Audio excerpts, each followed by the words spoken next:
love that garb. You know, I think he could use a little tinsel on there, maybe a few ornaments, just for Christmas. But what a great show we have lined up. This is just the beginning. After this match, we're going to my broadcast partner, Maddie in the house, who's got more information on the body count match, the main event at December 26th, Holiday Hell. Also on this program, as I said just moments ago, we've got a match for the ECW Tag Team titles as Kevin Sullivan and the Tasmaniac, with women in their corner, what a pair, are going to be taking on the champions, Tommy Dreamer and Johnny Gunn.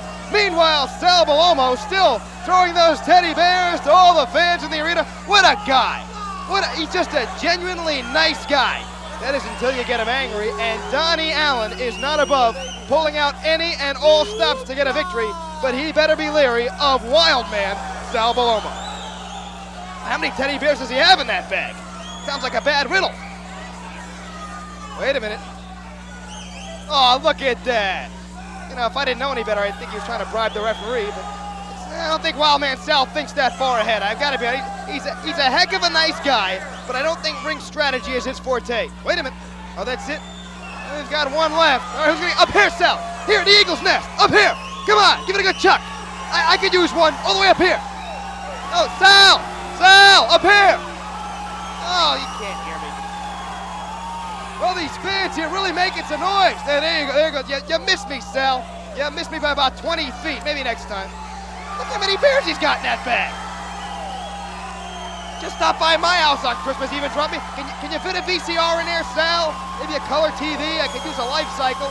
What else can you fit in that bag? I'll leave out some cannolis for you. I know you don't like those chocolate chip cookies. A little espresso, a cappuccino, maybe. All right, it's ready. It's time to rest. Oh, there's a happy fan. You got a couple of teddy bears. I guess your boyfriend doesn't have to buy her anything this Christmas. As Sal Bellomo now ready to lock up with devious Donnie Allen, letting out that traditional Italian war cry. I don't know what the heck it means. I speak some Italian. I still can't make it out. Must be some sort of mountain dialect. Sal Bellomo, just like that, he goes from a smiling, happy, jolly guy to that stoic look on his face and right into a nice arm drag. Oh, come on. Pull the hair. You've got to be kidding me. As if Sal Bellomo needs to... Do you see that sign in the back? Rockin' Rebel kicks butt, huh? Well, you can bet that Sal Bellomo hasn't forgotten about the Rockin' Rebel. His day is coming. But right now, it's Donnie Allen's turn, as now Sal Bellomo... Now he did pull the hair. Well, you know, Donnie Allen asked for it. You want to get into the head of Sal Bellomo? Now he will play games with you. And of course, the referee thinks that Donnie Allen is crying wolf and will put no credence into his charges of hair pulling.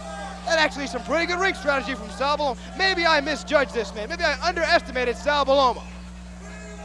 Test of strength here. Hey, who knows? Sal Bellomo doesn't look like he spends much time on the weights, but he's a big guy. He's got nothing but leverage.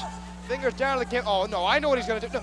Ouch! Wow, stomping down on all 10 feet, and a standing drop kick from a 285-pound Sal Bellomo. What an athlete, it's Sal Bellomo.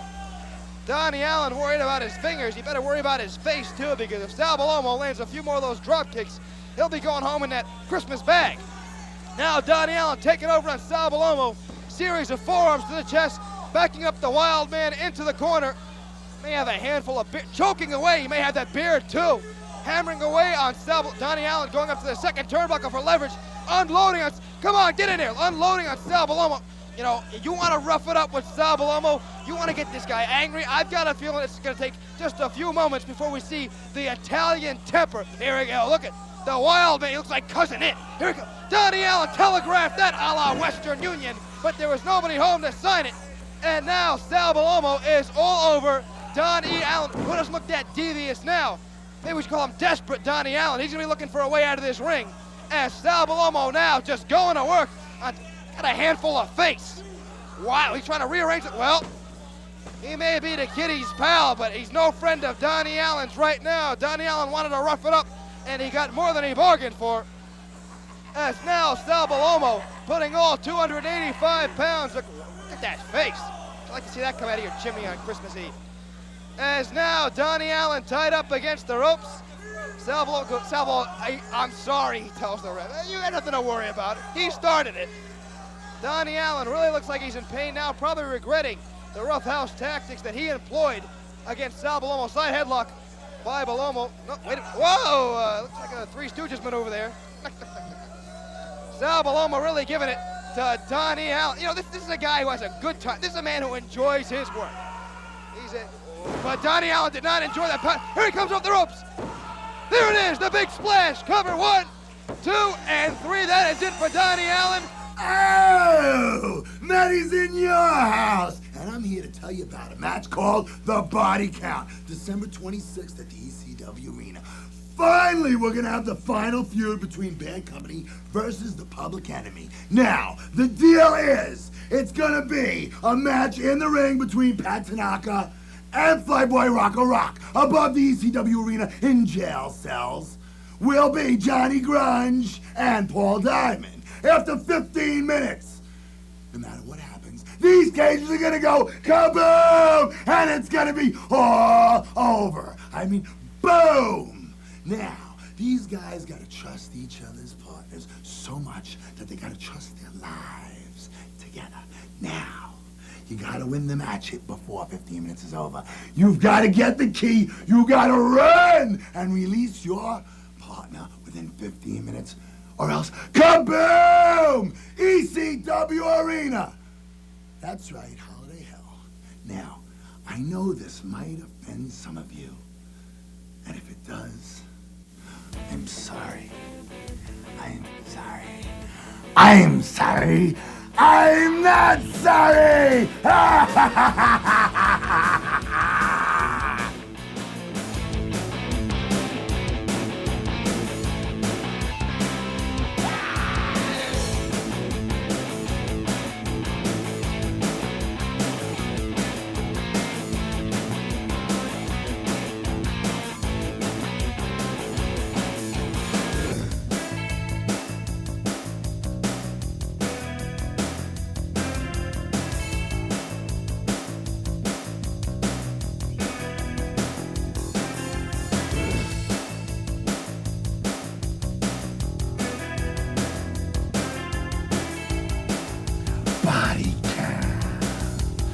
Body count. On December 26th, there's gonna be a body count in the house.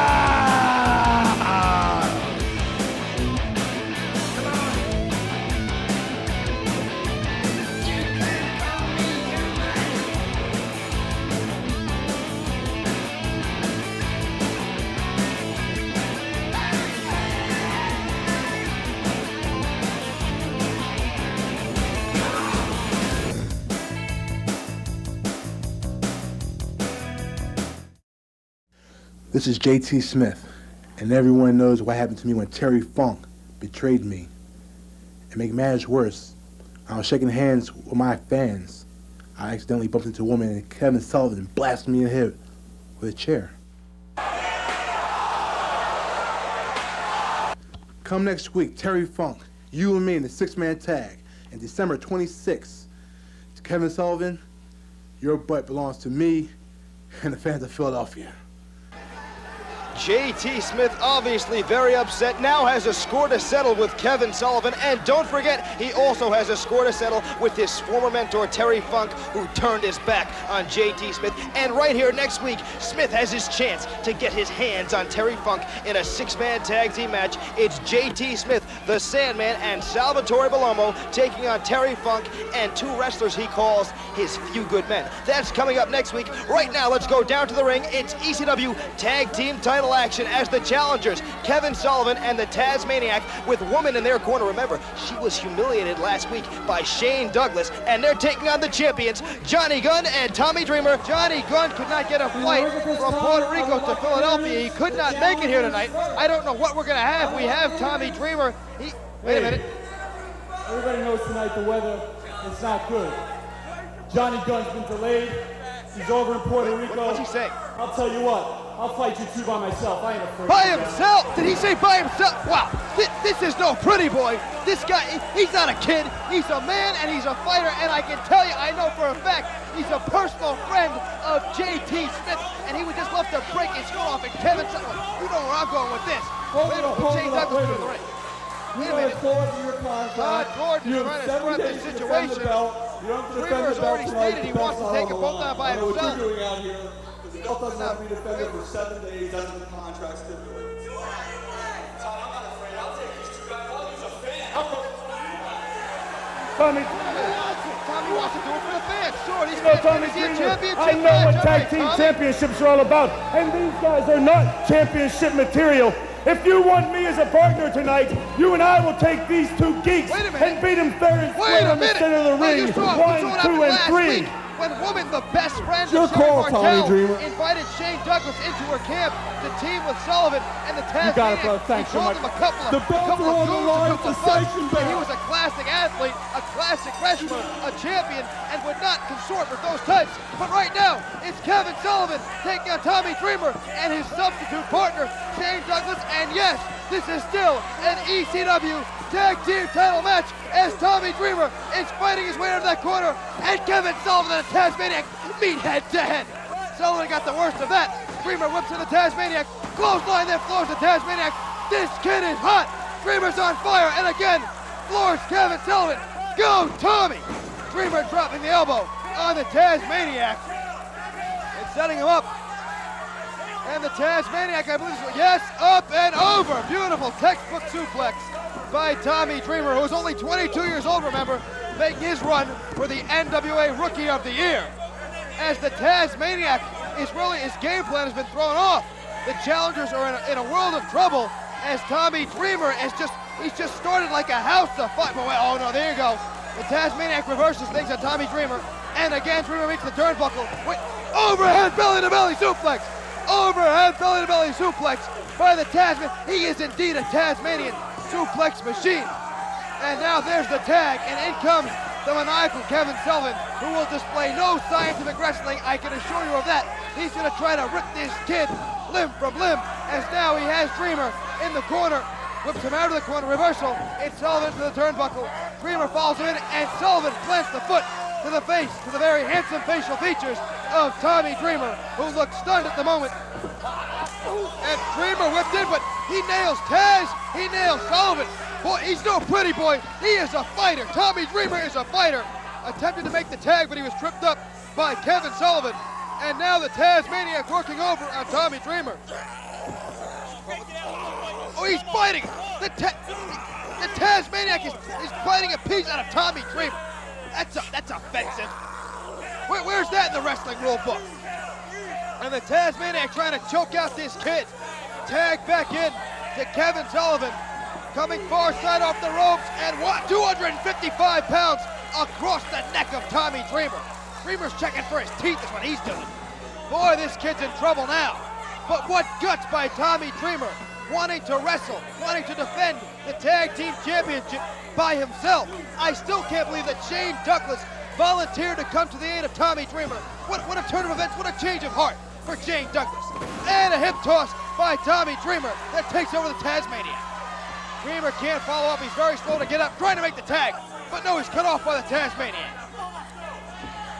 Tasmaniac calling for the foot, and he gets it. And in comes I can tell you what, though, it's a smart tag team wrestling. I'm seeing a lot of quick tags. And now I'm seeing a belly-to-back suplex on Tommy Dreamer. He landed right on the side of his head.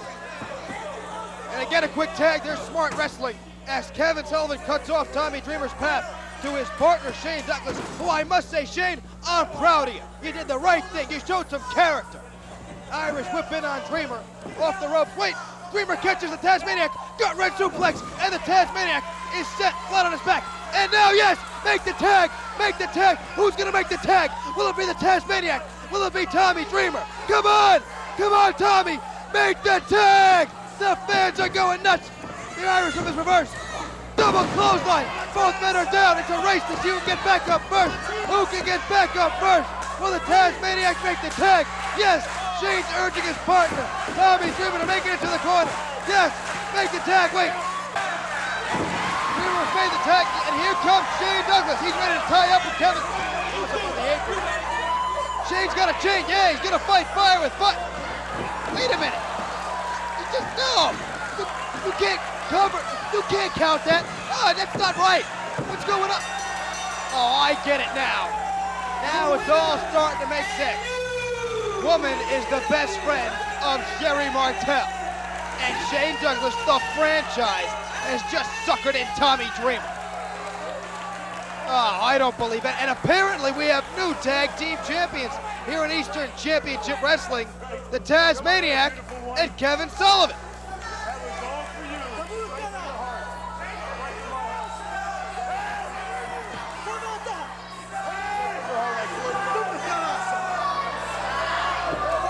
Well, I don't understand. Apparently, Shane Douglas looking for the approval from Woman, Sullivan, and the Tasmaniac.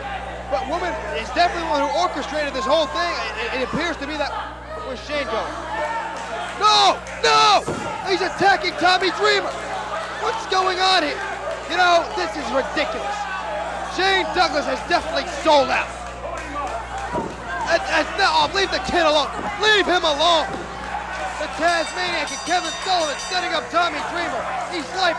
And there comes Shane Douglas. Dreamer is pretty much limp. That's now Sullivan, Douglas, and the Tasmaniac stomp away on Tommy Dreamer. This is horrible.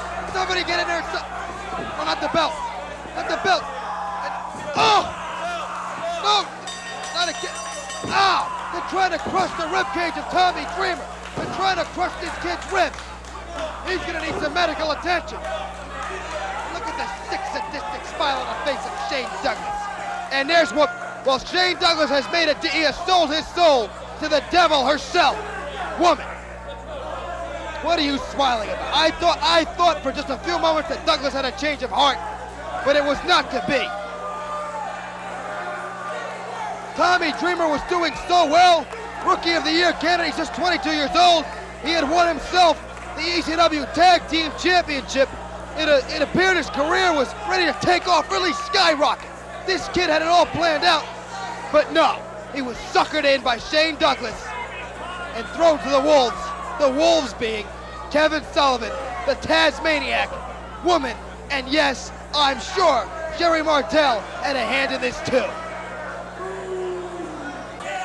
Tommy Dreamer had things going his way early on. Here you see him fighting his way out of the corner, taking on both Kevin Sullivan and the Tasmaniac. Dreamer showed his fighting heart, and I really thought he had a chance. But then we all saw what transpired. The tag was finally made, and Shane Douglas pulled a fast one on Tommy Dreamer. Was Jerry Martel on vacation and taking care of some business down in Mexico with Jake the Snake Roberts? You can bet she was on the phone to Woman just moments before this whole thing came down, and there was the 3 count.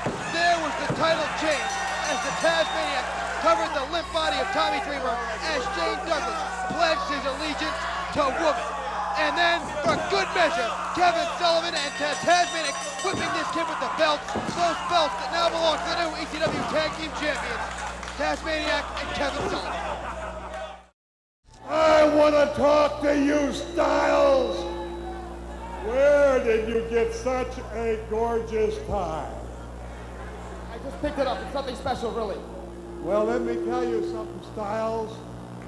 Is I am having a problem because, as you know and the indie people know, I'm talking about the independence of the nation today, and I am king of the indies, and the king of the indies says I am going to have a problem on December the 26th because I am going up against Sabu in a one-on-one struggle, but there's only one problem because I have got lots of enemies. And what enemies am I talking about? I've got Road Warrior Hawk. He's liable to be coming in from behind me. I've got Abdul the Butcher. He's liable to try to sneak into the ring. I've got Kevin Sullivan. He might come after me. And I've got King Kong Bundy. Now, another problem with that match is this, and that problem is that Sabu will try to run out of the ring on me. So all I need is a few good men. Do you understand me? Unfortunately, you could never be one of them because I don't think you could ever be a man. But I've got a couple of good men, and I want to hear the music. Start the music!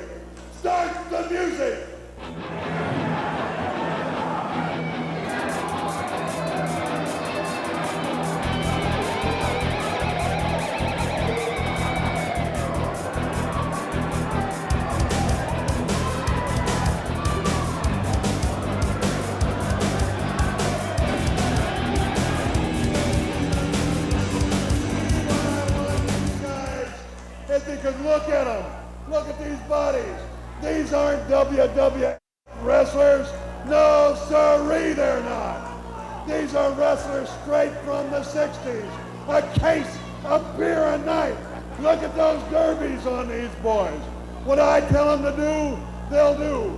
If I tell them to throw Sabu back in the ring, they will. If I tell them to climb this top rope right over here, dive off onto the head on the floor, they will. Climb the rope, climb the rope, climb the rope. See, they do as I say. Now, if I told him to dive, he'd dive. Don't do it, don't do it. Come back down, come back down. Don't do it. You see, this man will always do as I say. Now, Styles, I want to tell the people here one other thing. Is next week is I will have none other than Sabu here. Sabu will be here, and I'm going to demonstrate just exactly what these two wrestlers should do. Okay, well, you heard it right here. Next week on Eastern Championship Wrestling, Terry Funk will have with him Sabu. And I'll tell you, you know, I've told people before I'm meaner than a rattlesnake, tougher than shoe leather, more dangerous than a hollow-eyed scorpion, middle-aged, crazy like a fox, and all that stuff. It's a bird, it's a plane, it's the folk style. Terry Funk is nuts. He's soaring with the eagle, Styles. You gotta see it!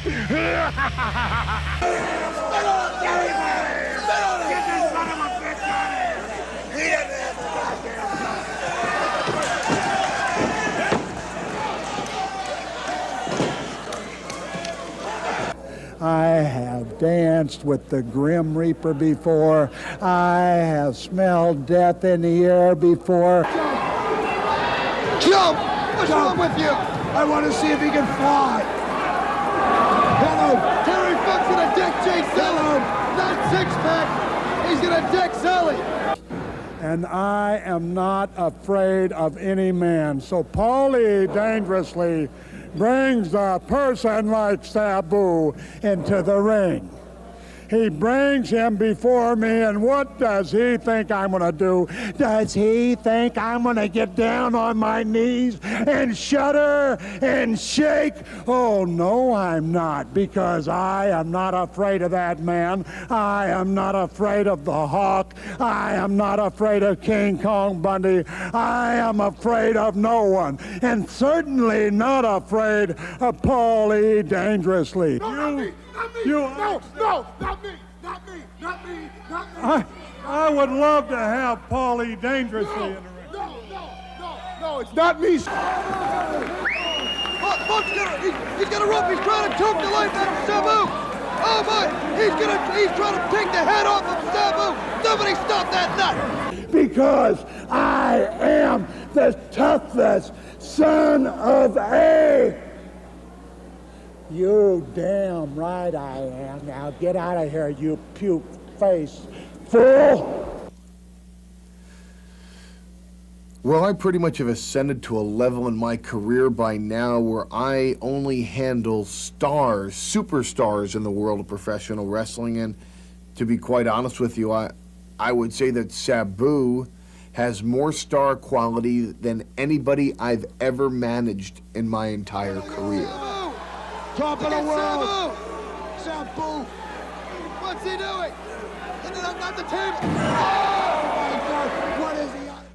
Oh man, I mean, I've had people come off the top rope. I mean, you talk about beautiful Bob Eaton. Hey, right here in the ECW, Superfly Jimmy Snuka ascends to the top rope, lets it all come out, and dives down onto an opponent. And I'd say Sabu is even more death-defying than Superfly Jimmy Snuka.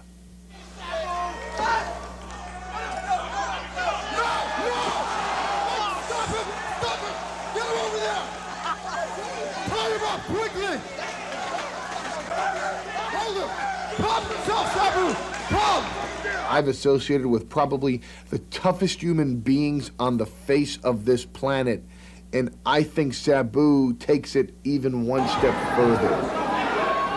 Sabu scoops him and plants him.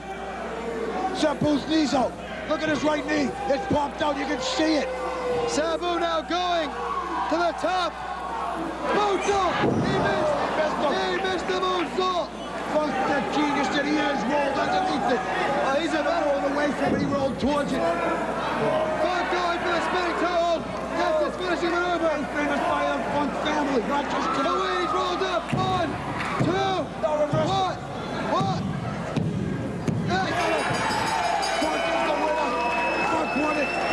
Now Sabu won it. Sabu got the pinfall.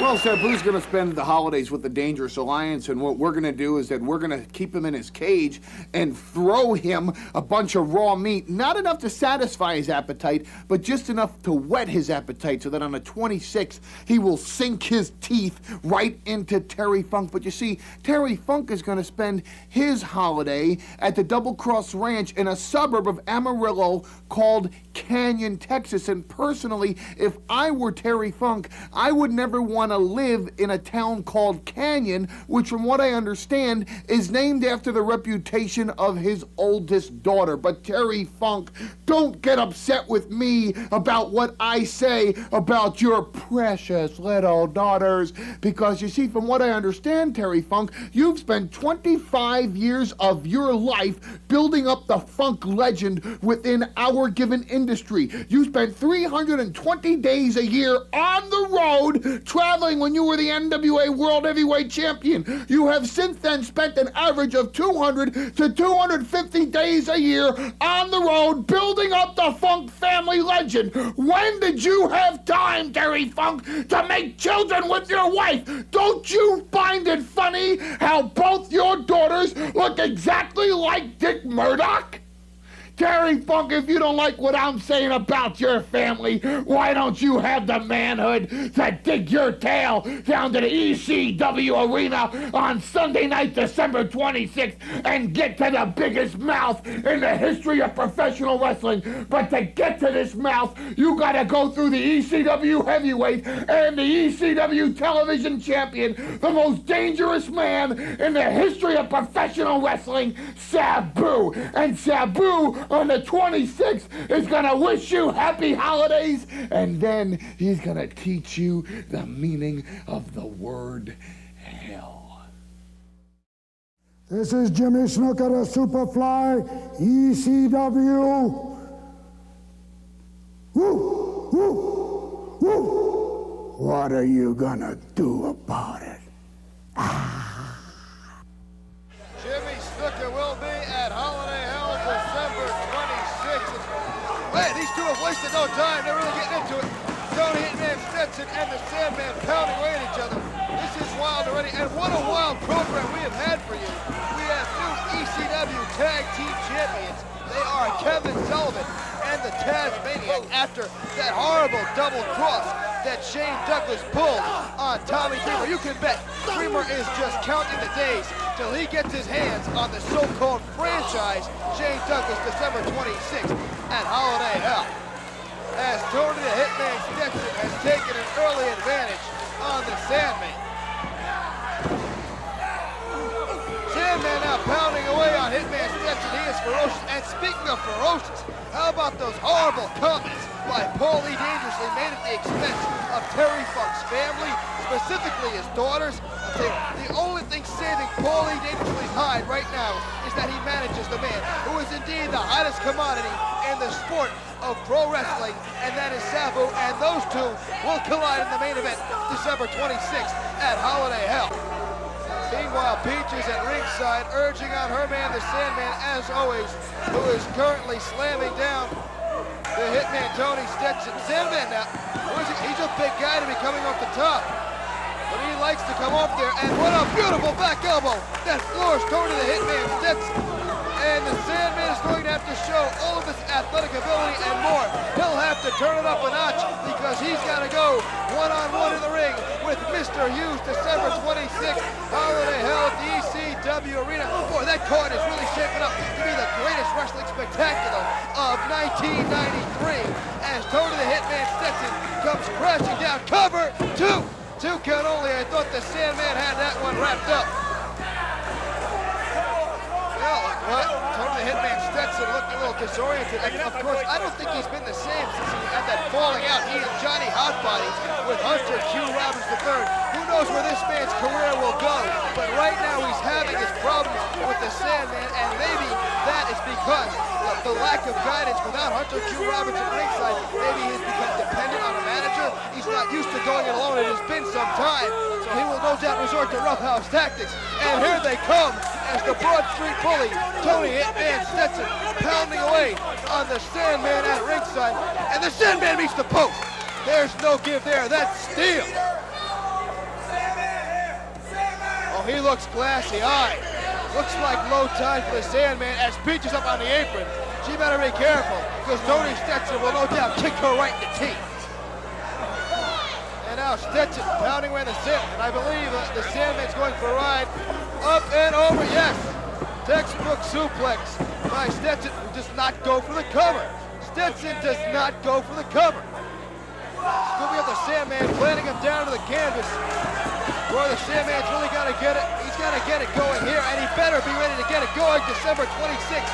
He's going to meet Mr. Hughes and his manager, the most annoying man on earth, Jason. Leg drop. That should be all. That should be all. Cover. Yes, one. He pulled him up. Stetson pulled up the... I don't understand that at all. That's because Hunter Q. Roberts is not at ringside. He is without a manager right now and should have gone for the cover. Singing up for the pile driver.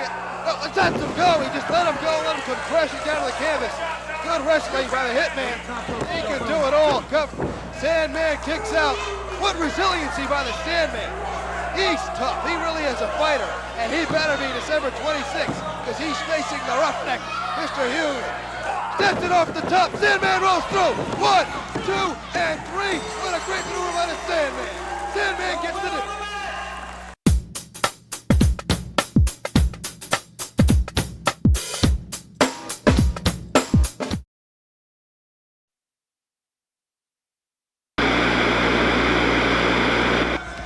I don't believe any of this, but I understand we have our video production truck hooked up to the emergency generator. Hope the fire department doesn't hear about any of this.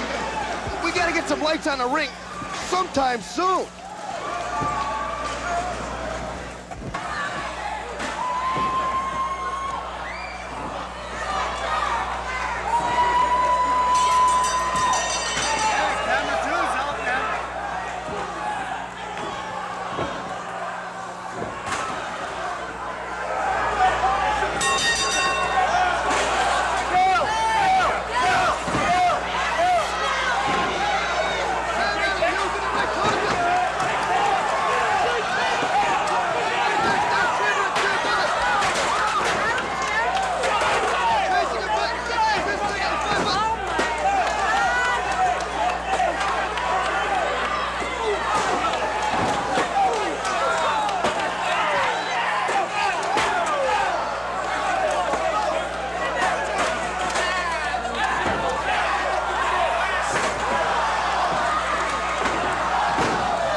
It's a madhouse. It's absolutely a madhouse.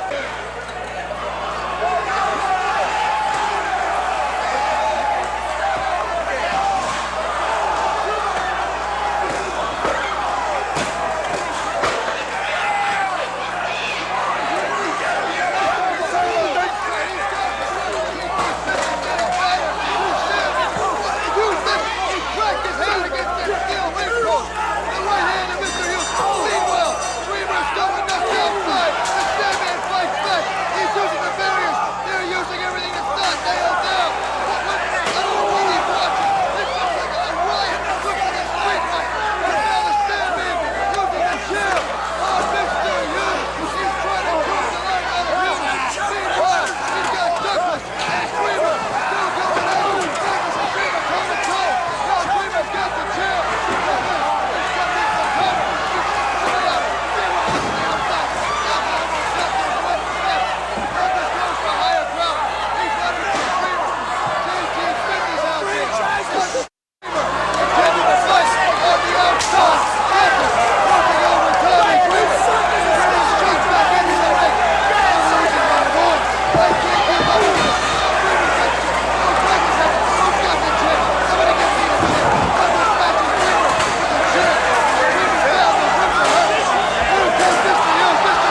I can't believe any of this. Dreamer and Chuck is fighting in the aisle. Dreamer once more. Chuck is chasing it back to the locker room with the chair. Chuck is fighting back. He smacks Dreamer. Dreamer and Chuck. What a war this has become. There's the Sandman as Dreamer takes the wall. All right. Now, John Lambo takes the wall courtesy of Mr. Hugh. Now it's Dreamer Hugh. Chad Olsen goes down. DDT by Ian Rush. He ain't nothing. It's Mr. Hugh. Bedlam is broken loose here in the ECW arena. We've got to restore some order. We're gonna take a short break and hopefully we come back. Lots of power, power and light in the ECW arena. His head, his head, his hair, his head, his head, his hair.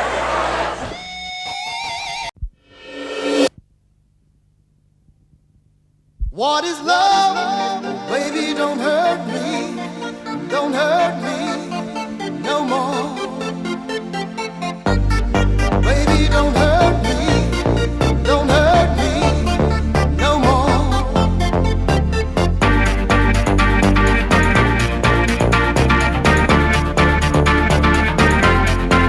What is love?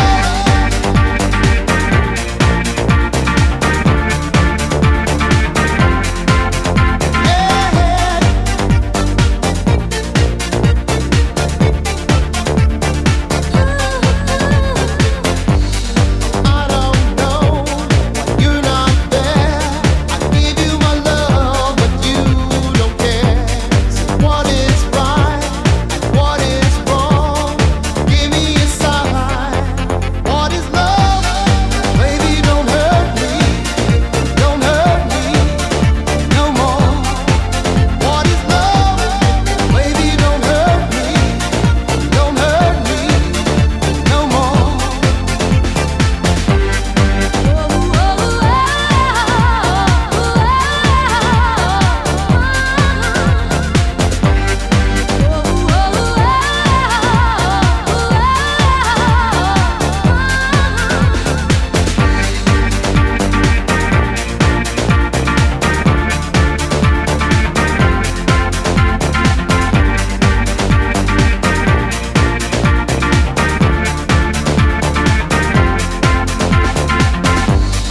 I don't know, what can I do? What else can I say? It's up to you. I know where I want, just me and you. I can't go on. What is love? Baby, don't hurt me. Don't hurt me no more. What is love? Baby, don't hurt me. Don't hurt me no more.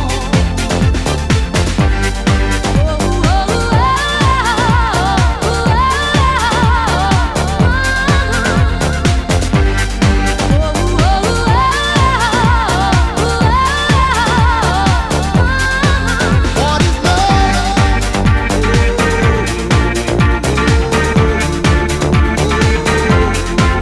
What is love?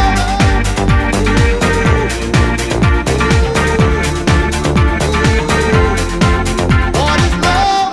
Oh, baby, don't hurt me. Don't hurt me no more.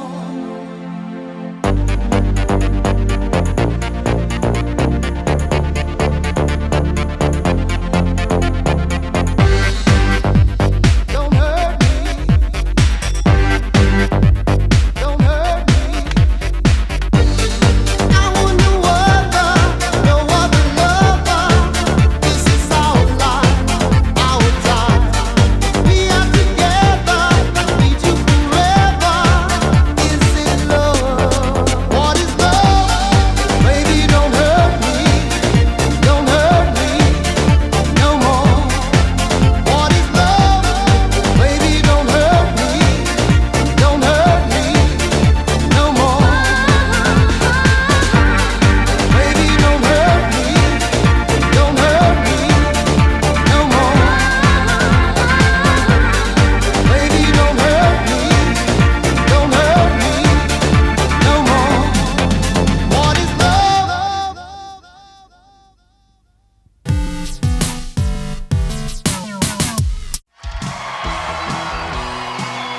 Gladiator Arena, Los Angeles, California, alive with the sights and sounds of athletic competition.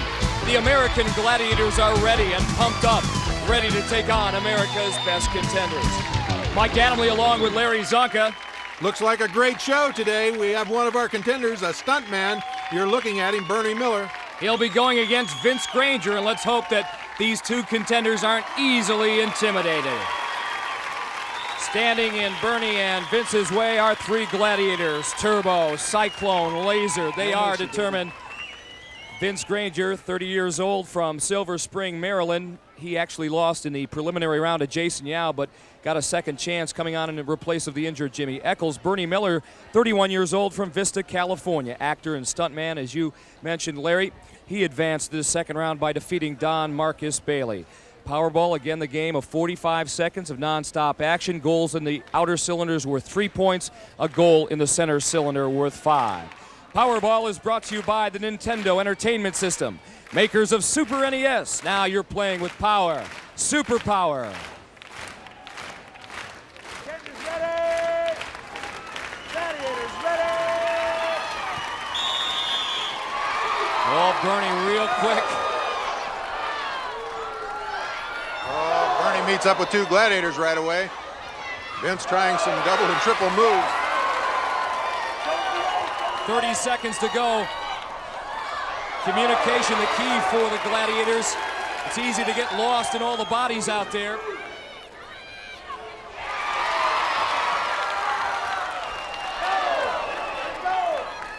Laser, Turbo, and Cyclone doing an excellent job so far. 10 seconds to go. Bernie, oh yeah, kind of put Turbo to sleep there. Little hesitation move, and that is it. All in all, a fine match all the way around. Vince Granger obviously a little dismayed, did not score a point. Bernie Miller, on the other hand, comes away with 12. This was a very physical contest. Vince found out early as two gladiators double up on him and take him to the mat. But this is just the beginning. There are 7 more events to come. The Samuel Goldwyn Company presents the American Gladiators.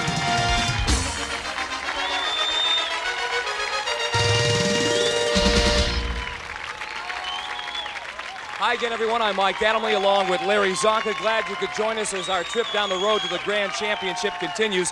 And one thing's for certain, Larry, there is no shortage of athletic talent on the part of our contenders. No way, Mike. As a matter of fact, among our female contenders, we have a world-class track and field athlete. Well, we're about to find out if blondes do have more fun in Powerball. Our trio of gladiators, all blonde and all bombers. Siren, Sky, and Electra. For the contenders, Brenda Moss, 27 years old from Amarillo, Texas, a dental office manager who advanced to the second round by defeating Julie Padelford. Her opponent, a good one, Cheryl Wilson, 25 years old, a 5-time track and field All-American at LSU. She came on to the second round by defeating Melissa Lieberman in the prelims. Contenders ready! Gladiators ready! There she goes, and Brenda actually off to a good start too, but that one rimmed off the cylinder. Brenda with a lot of firepower.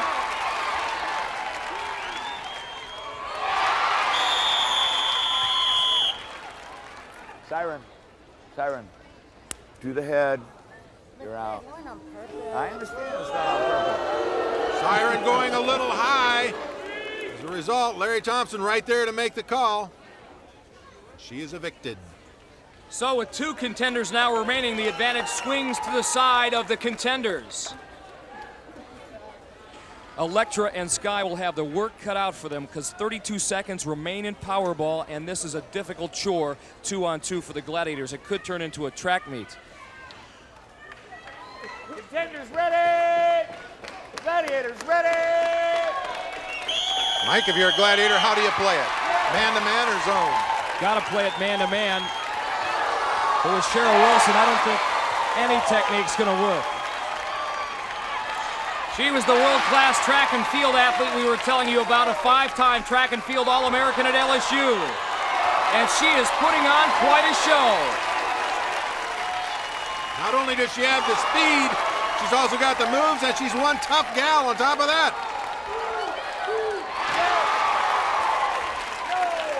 Brenda Moss also doing a fine job, but the speed of Cheryl Wilson just too much for our two Gladiators.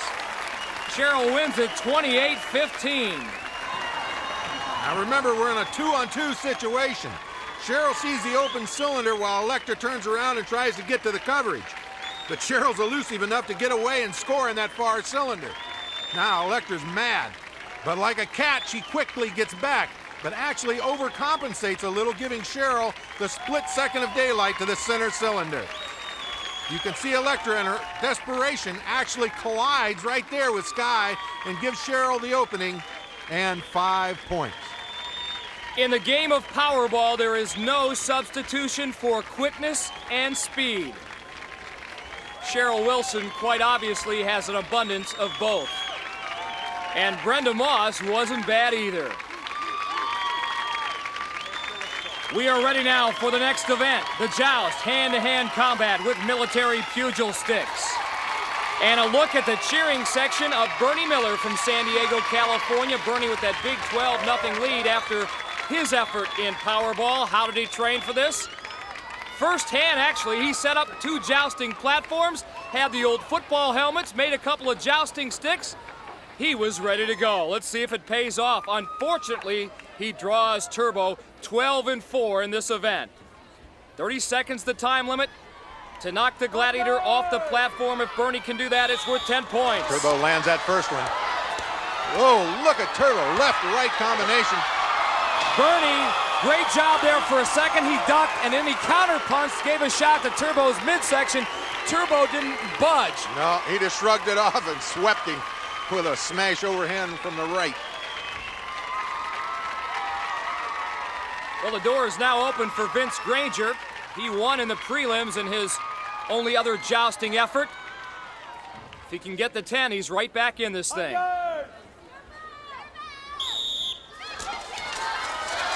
Turbo unleashing a barrage, but getting off balance.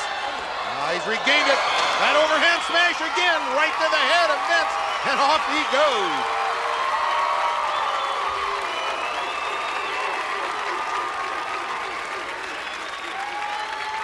Turbo, they love you here at Gladiator Arena, especially in this event, the joust. What's your secret up there?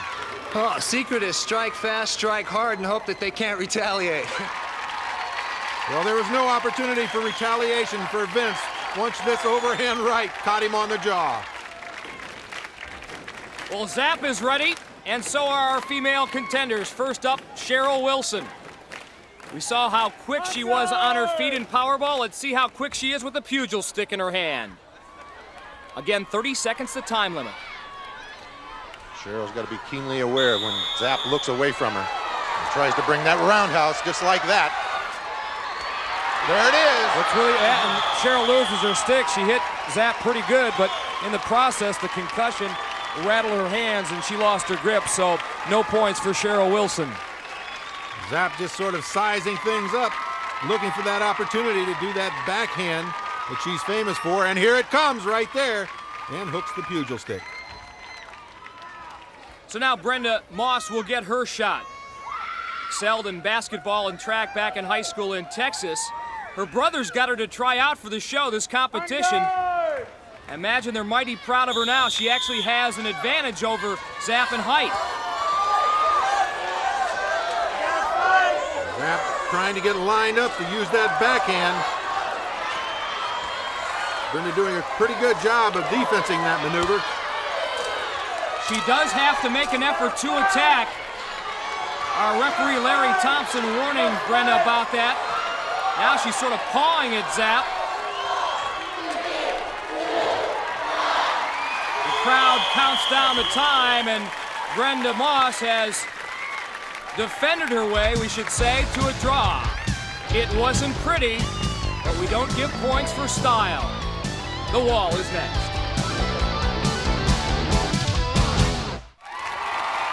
Event number 3 here at Gladiator Arena, the wall. In the second round match between Cheryl Wilson and Brenda Moss, there's the scoring rundown. The wall, the contenders have 60 seconds to make it up without being pulled off. If they can do that, it's worth 10 points. Cheryl Wilson, we talked about her track and field exploits of yesteryear. Today, she is a cardiac exercise rehabilitation technician. Contenders in the second round given a 15-second head start. Both Storm and Electra are very good at this event. Of course, with this 15-second head start, maybe testing their ability a little bit. This is Cheryl Wilson's first crack at our wall.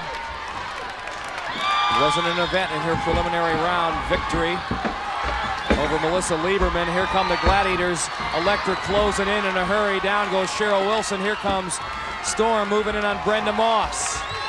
Oh, Storm's got a hold of a foot. Now an ankle. Brenda strong. But not that strong, Larry, I don't think.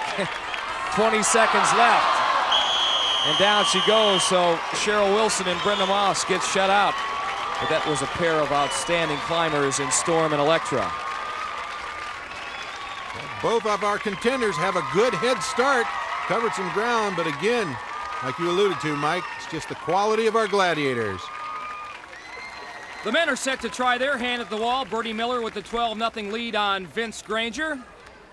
Just kind of mess with them a little bit, you know? Let them think about my hand up there. I get no respect around here. It's Tower's mission to pull him off, and Bernie Miller, our stuntman, and just about everything else. Bernie is definitely a California dude. He spends most of his time doing California things, like working out, surfing, and cycling. But one thing he does is more south side of Chicago than Surf City. I've always loved music. Music is part of my life, and I'd never want it not to be a part of my life. Bernie is also trying to break into show business as a stuntman. But now he works for a company that sells fitness equipment, a job he takes seriously. If I could just get a couple more people a day involved in just thinking about fitness and thinking about doing something to help their cardiovascular endurance, I think everybody's going to live a little bit happier life. And it looks like Bernie himself has found that happier life. And my own life philosophy is no stress, work out, and whatever happens in life, it ain't that bad. I kind of like that philosophy. Live a long time with it. Again, they get the 15-second head start. And they're going to need every bit of it. They haven't covered much ground at all. Tower and Viper just chomping at the bits, waiting to go. Here they come. Well, the two contenders opened up a little bit of a lead as Vince Granger loses his grip with his right hand, swings free. Bernie's about 2/3 of the way up the wall. He's got a free climb with just under 30 seconds to go. He's hung up for a second. Now he reaches the top. And he has made it with room to spare. Yeah! Life without stress pays off, Larry. Vince doing a good job. He gets a little ahead of himself here. Ends up holding on with just one hand and then loses his grip. And off he comes. Tough break for Vince Granger.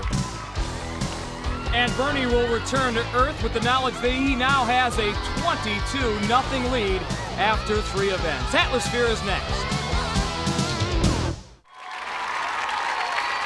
A look at Viper getting set for the rage in the cage. It's Atmosphere, event number 4 here in the second round match, where the contenders have 60 seconds to try to score as many times as they can in one of the 4 numbered scoring pods. Viper will be joined by Tower. And a look at Vince Granger, a 4-year rugby star at Towson State University back in 1983 in the state of Maryland. And right now, he is trailing Bernie Miller by 22 points. Tower and Viper are banging bruised brothers. Here they come. Whoa, did Viper rock Vince Granger. Bernie slides off Tower's hit, going for pod number 1. Tower cuts off the angle.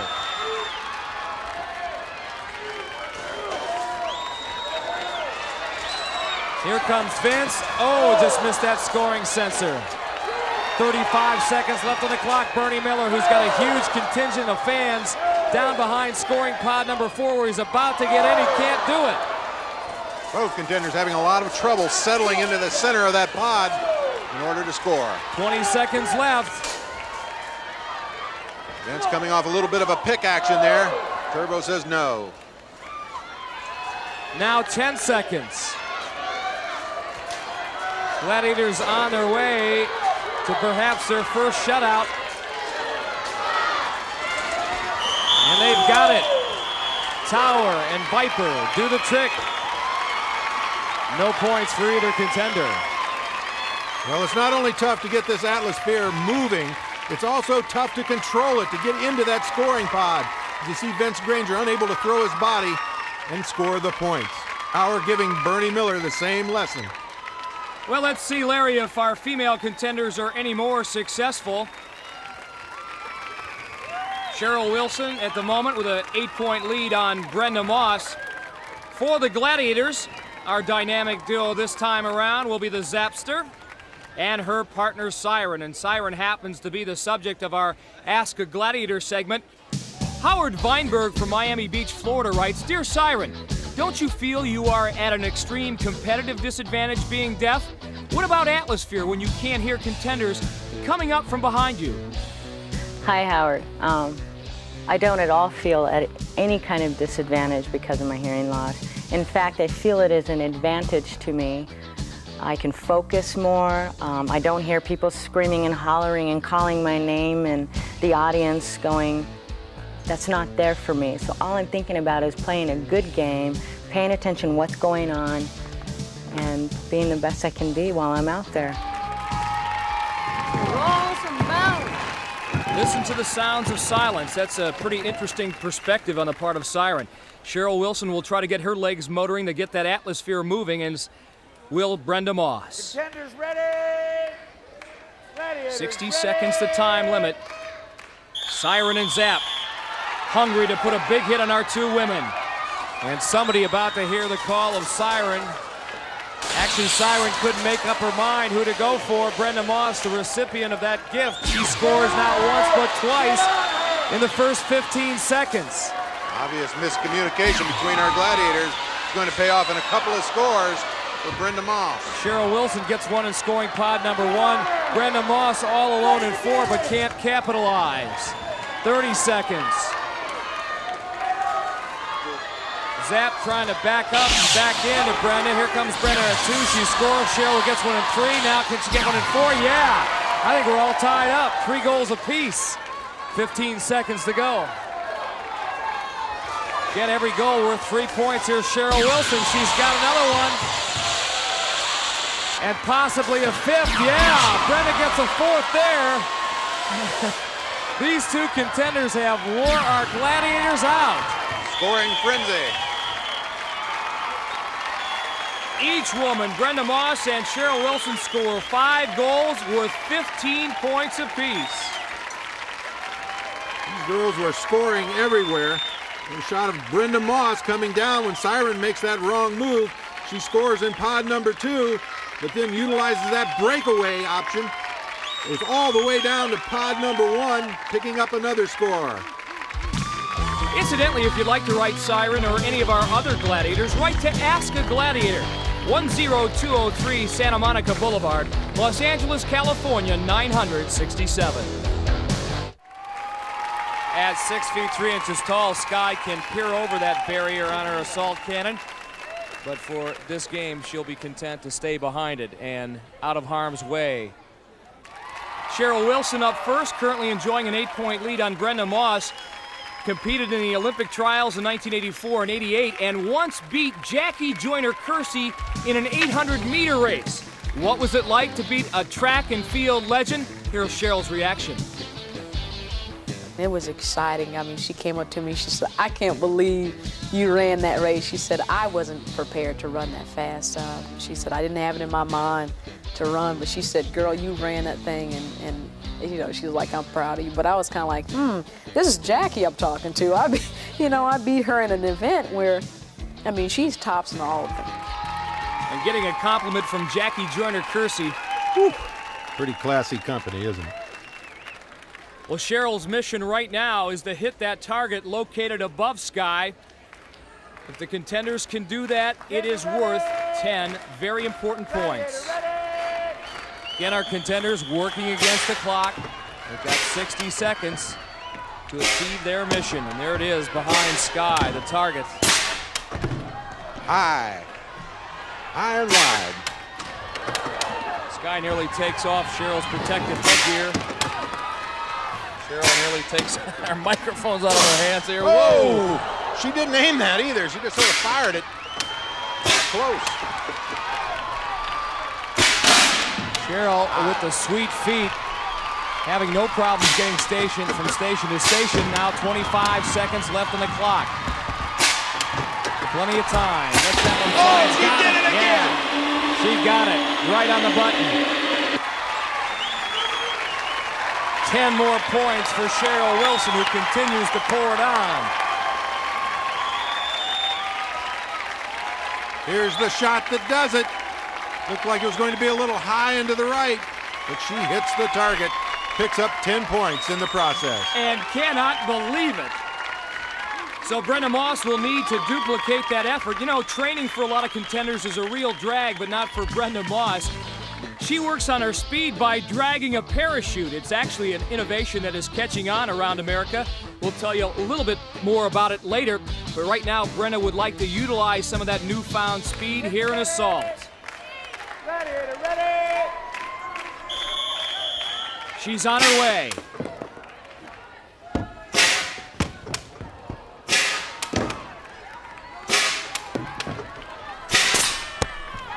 That one sails wide to the left.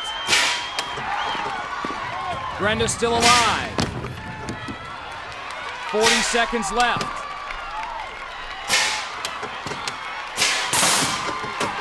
Whoa! Fires that rocket right at Sky. Sky loses her concentration for just a moment. And is right back. Sky thought she had Brenda picked off once and knew at that time she had her for sure. So Brenda Moss can only come away with 2 points in Assault and falls behind 53-37. Sky with a shot. Grazes Brenda on the right hip. A look at Saber behind that Assault cannon. His motto, nothing to it but to do it. That's what he'll try to do to our two contenders. Bernie Miller is up first, the man from Vista, California. He must have spent the better part of last night, Larry, passing out free tickets because nobody can have a family that big. All those Bernie signs back there. A bunch of Bernie fans. They're cheering him on. Bernie tackled this event in the preliminary round, fought it to a draw, picked up 6 points in the process, but today he's after 10. He's on cruise control right now. He leads 22-zip over Vince Granger. The stunt man, great reactions, but he's got to look upfield. You can't take your eyes off of that cannon, Bernie. You did, and you be dead.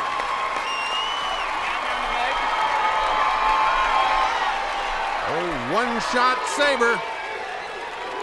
Draws the bead on Bernie. Bernie dives trying to get in free. Right there, hit on the right ankle. Saber, what were you just saying? There's a new sheriff in town. 3 seconds, my friend. And his name is Saber, so you better beware. No speeding tickets in the Gladiator house. And you're so nonchalant up there, man. You feel all the energy that the fans are giving me? It's great. I don't even need to use my energy. Nice work. Thank you. Well, anyway, Mike, back to work. Truly a man who loves his job. Now, Saber will try to dispatch of Mr. Granger as quickly as he did of Bernie Miller. For Vince's sake, I hope he gets some points here and scores, because this is getting a little embarrassing. This is Vince's big move here, and he better make it. He's going to put too much emphasis on crunch time if he doesn't. A much better athlete than the scoreboard has shown. But he's making the same mistake that Bernie did. He's got to look upfield. He's got to keep his eyes on that cannon.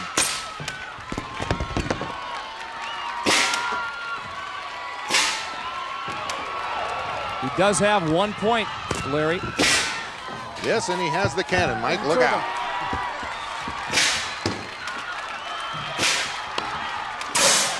That one whizzes to the right side of Saber.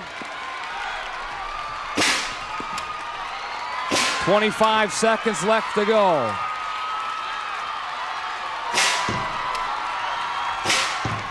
Vince sets himself. That one's got it. Hey, finally. Out of the darkness into the light. Vince picks up 10. And just like that, because Bernie Miller was shut out, Vince is back in the hunt here. He's a pressure player. Came through when he had to. He'll need to do it again. Next up, the maze.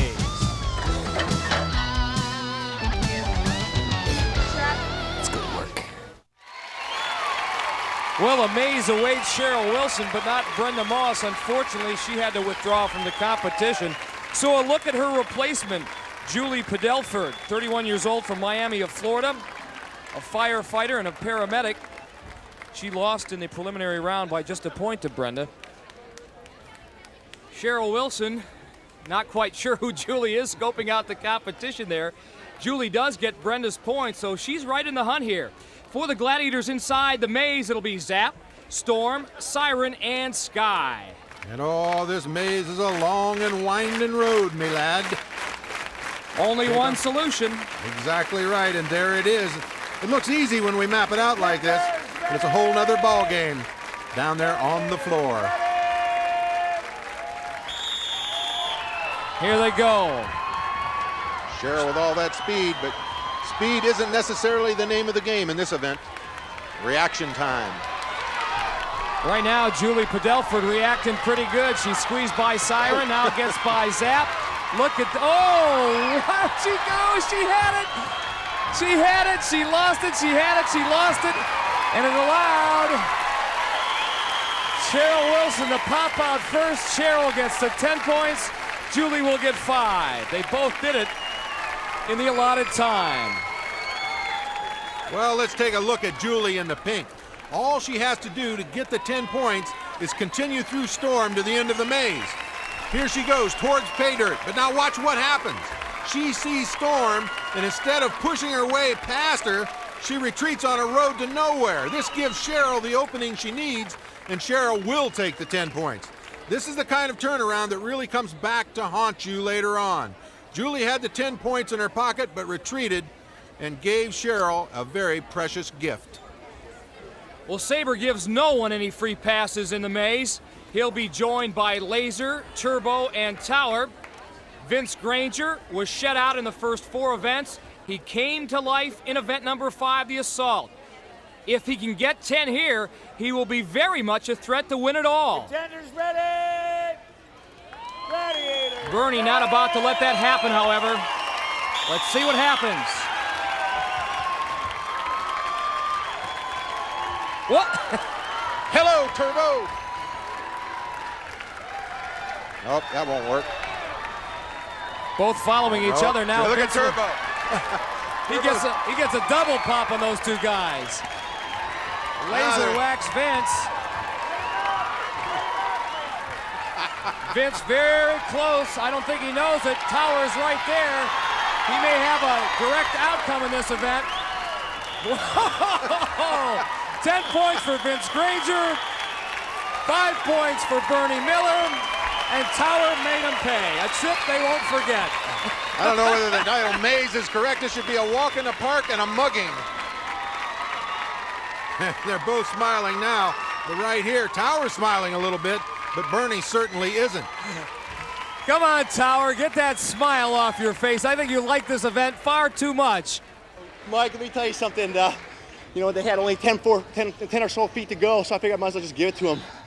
Vince, when the contenders look at this on the event sheet for the day, they go, maze. That should be a piece of cake, right? Oh, yeah, everybody loves this. We love this part. And Bernie, how about your trip through there? Well, now I know what it feels like to be in a dark alley in New York City about 12 o'clock at night. Hey, guess what? You both survived, even though Tower was a little rough on you. Nice going. I love it. Love the pain. Well, Bernie's fans love it. And they should like what's coming up next. It's crunch time. Stay with us. Feel the power.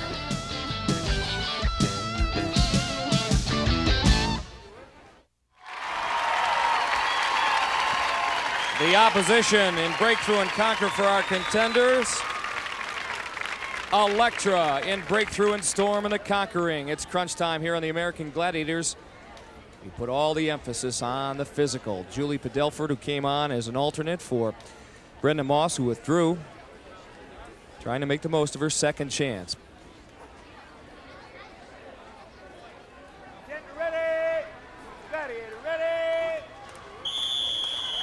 Julie's got good speed. There's the break, but there's no secondary effort.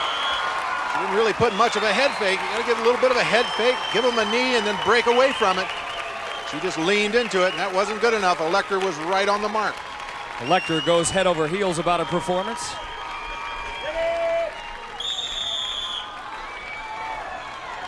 Julie's got to get under those powerful arms of Storm. Does not look like it's going to happen. No, not up there. She's got to get underneath. There. Oh, wait a minute. 2 seconds left. Storm, more Houdini than Dan Gable out there. I don't know how she was able to get away. Julie looked like she was going to pull her out, but in the nick of time, Storm pulled that leg away. Storm being pushed right up to the edge of the conquer ring. Manages to get the leg away. Well, Cheryl Wilson focused. She'll try to get by Electra in Breakthrough. Ready! Gladiator ready! Oh, Electra get upfield. Electra didn't buy the move. It was a great move by Cheryl. But Electra gets up to that 5-yard line. Cheryl wouldn't have been able to drag her across. She gave her 2 yards. She just showed us another dimension of her athletic prowess. We knew she had speed and quickness. Now we find out she has power as well. Electra just running out of room. She should have moved upfield. Onto the conquer ring. Cheryl's got her hands full. Storm doing her darndest to keep Cheryl off. Cheryl's look attacked. at that! Cheryl attacked her at her strength and beat her. It's hard to believe. She went high and drove Storm backwards out of the ring. Did a great job. Unbelievable. Great job boxing around there, using a strategy to get Storm close to the edge, and then she just threw it into full power. Cheryl, the good news and the good news. The good news, you get 10 points for Breakthrough and Conquer. The other good news, you found your contact lens, I guess?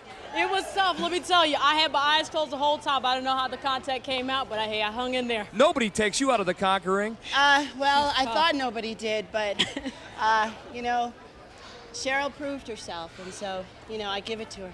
Give it to her fair and square. Hey, we salute you, Cheryl Wilson. What a day.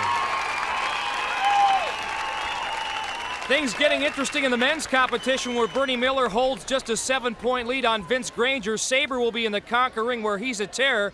In Breakthrough will be Laser. First up, Vince Granger. As a matter of fact, Laser is a force to be reckoned with in every single event. Laser commands respect from all challengers, but he's also respected by the other gladiators as a teammate and as a leader. I don't have an ego. I don't think that I'm better than anybody else, so I think that's a lot of reasons why my teammates voted me team captain. But when he's outside Gladiator Arena, you might find him off-road racing in a 4x4, or maybe working out with his good friend Tower. One of his favorite workouts is running with parachutes, an innovative way to build leg strength and speed.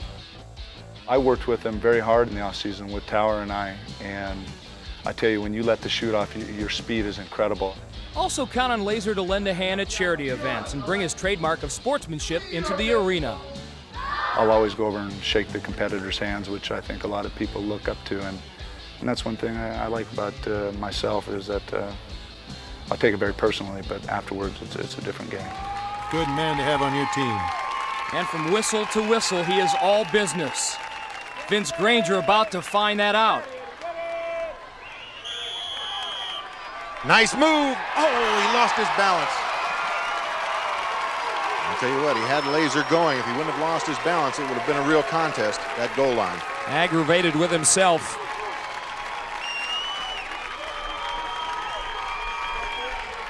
Had it made there, it appeared. Let's see what happens with Saber in the conquer ring.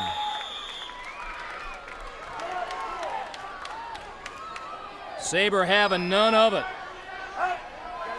Saber doing a good job of not letting him get to his body underneath. Tough break. Vince gave it everything he had, but he came up empty against Laser and Saber. Saber, one tough cookie in that conquer ring. Seemingly at home, got those cat-like moves, and then on occasion just flings Vince to one side like he was a gnat. Well, after that display by Laser and Saber, Bernie Miller can't be too anxious to get started here in Breakthrough and Conquer. There's his girlfriend, Kathy, one of the many Bernie Miller fans in attendance here at Gladiator Arena. Drive your weight off that. Let's see if he can do it. No.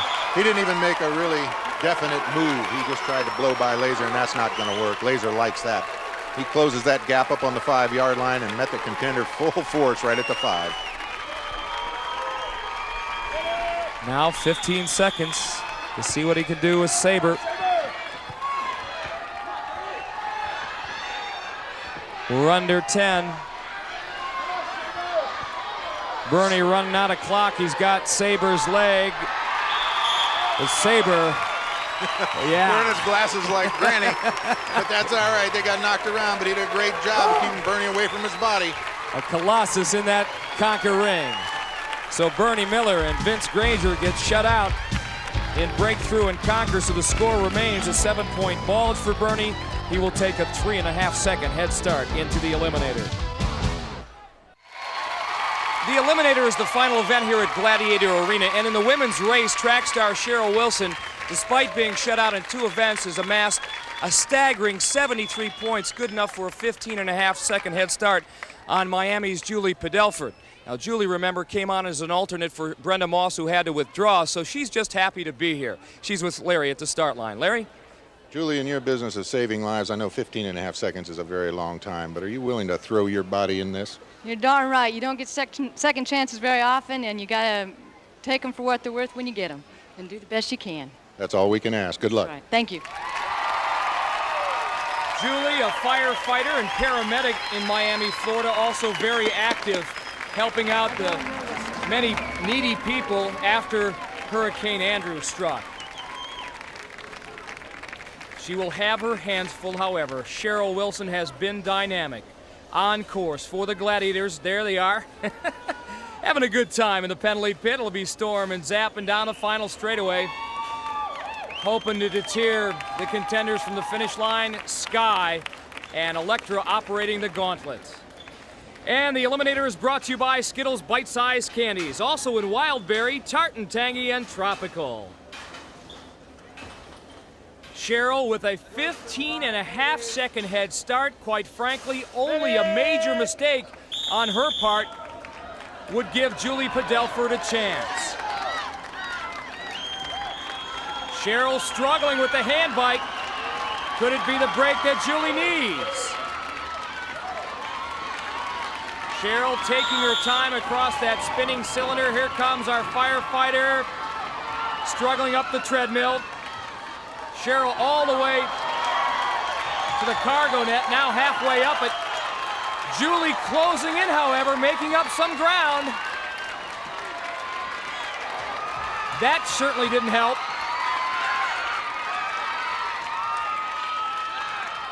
Cheryl on the zip line, the breezy ride. She should be home free.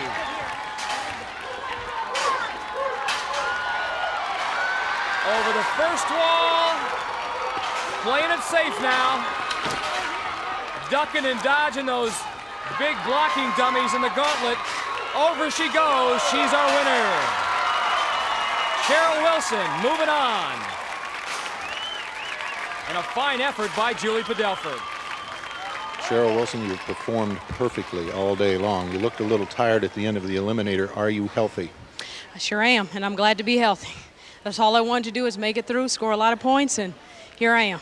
You've done that, 73 points. Welcome to the next round of the competition, Gal. Thank you. All right, Mike? Cheryl has certainly served notice that she's one of the finest athletes we've ever seen here on the American Gladiators. And Julie goes to see her family. Nice work. In the men's heat, San Diego's Bernie Miller gets a 3.5-second jump start on Maryland's Vince Granger, but the rugby star has come on strong in the second half of the competition, and he promises to give our actor stuntman a heck of a race. Vince Granger, at halftime, you were way behind. You came out and turned that around. Now you're staring at 3.5 seconds. Can you overtake that? I hope so. Bernie's pretty tough, but I'm going to give it my best shot. That's all I can do. Good Work enough. as hard as I can. Good luck. All right. Vince, shut out in the first 4 events, as we mentioned, has come on rather strong in the final 3. He has to make up a 3.5-second head start deficit. On course for our Gladiators. Ready to impose the penalty if need be. Yes, sir. The good friends Tower and Laser, and down the final straightaway. Getting things cooking. It'll be Turbo and Viper. Last chance for Vince Granger. One of these two men will advance to the semifinals.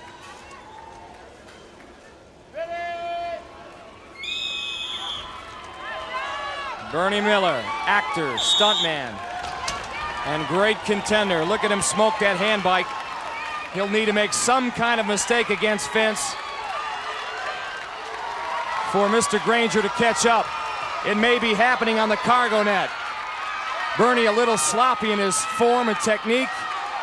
Vince Granger catching up. Oh, he stumbles too. That may have cost him. Bernie Miller on the zip line. If he clears this wall, I think he's got it knocked. He does. Not before he was almost strangled by one of those blocking dummies, but Bernie Miller automatically advances to the semifinals. Bernie, you're a mess, man. You're a stuntman. You've enjoyed every event today, haven't you? Oh, I've enjoyed every of it, especially the maze when I got knocked around a little bit. I enjoyed that the most. The wall was pretty nice, but the eliminator, that's the one I love the most. And that's the one where I can just do all out and go whatever. I got no interference at all. Just keep on and do it. Well, you did, and welcome to the next round of the competition. Thank you, Larry. Thank you very much. Congratulations, Bernie Miller. Mike? Bernie's time, incidentally, Larry, 43 seconds. Vince's time, 45 seconds. Both men put forth excellent efforts. See you next week, everyone.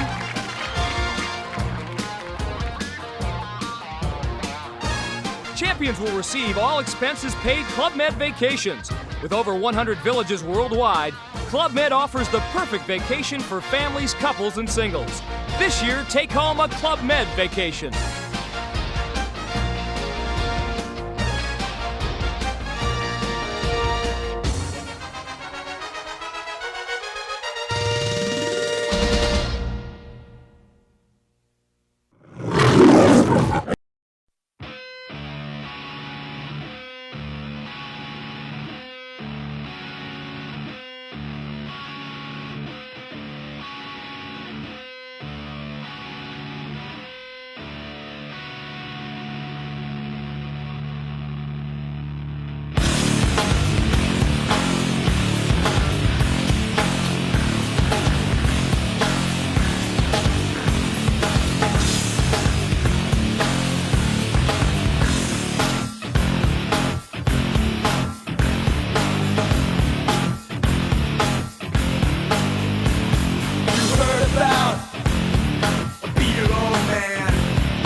lose its pale and mold.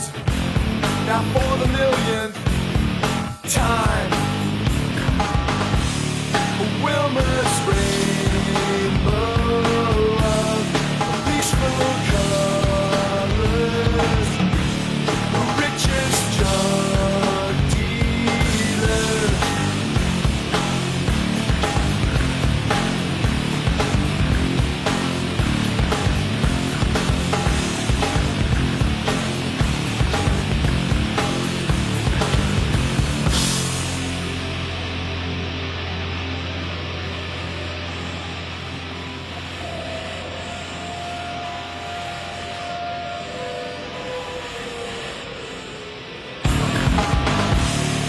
Wilmer's rainbow of peaceful colors, the richest drug dealer.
Major funding for this afternoon's programming is provided by the Helena Rubinstein Foundation, a longtime supporter of outstanding children's television.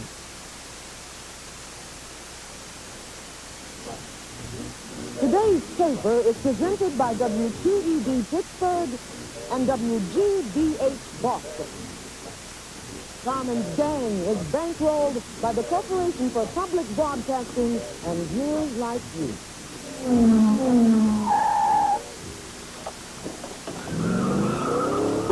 This program is brought to you by Toyota. All these people want to know, where in the world is Carmen Sandiego? Carmen Sandiego.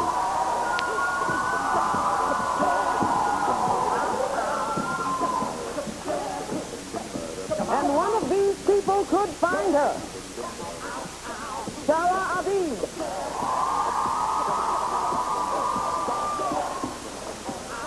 Rafael Miranda.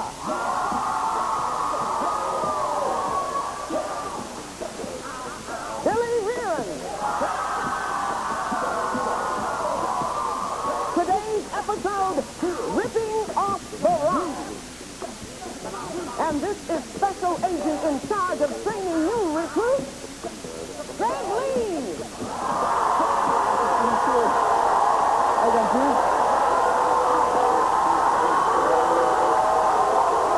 How are you?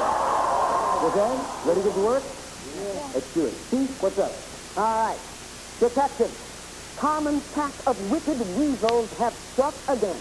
This time it happened at the mouth of the Mediterranean Sea. The Rock of Gibraltar occupies most of the peninsula off the country of Spain. Now, it's been a British colony since 1713, and its strategic location has made it a valued military base. Now, the 3-mile-long peninsula is home to 30,000 people and several hundred Barbary apes. Now, they were all mighty mixed this morning when Eartha Brute, Carmen's steroidal strong woman, hoisted Gibraltar's rock onto her massive shoulders and then just hauled it off.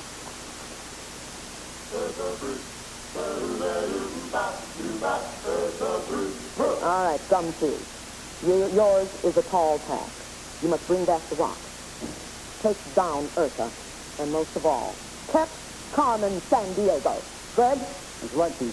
Okay, Gumshoe, what we're going to do is start you off with 50 action crime bucks. Now, the one of you, anytime you answer any question correctly, we'll give you an extra 10 crime bucks. The two of you with the highest score at the end of this round will then go on to the next round, all right?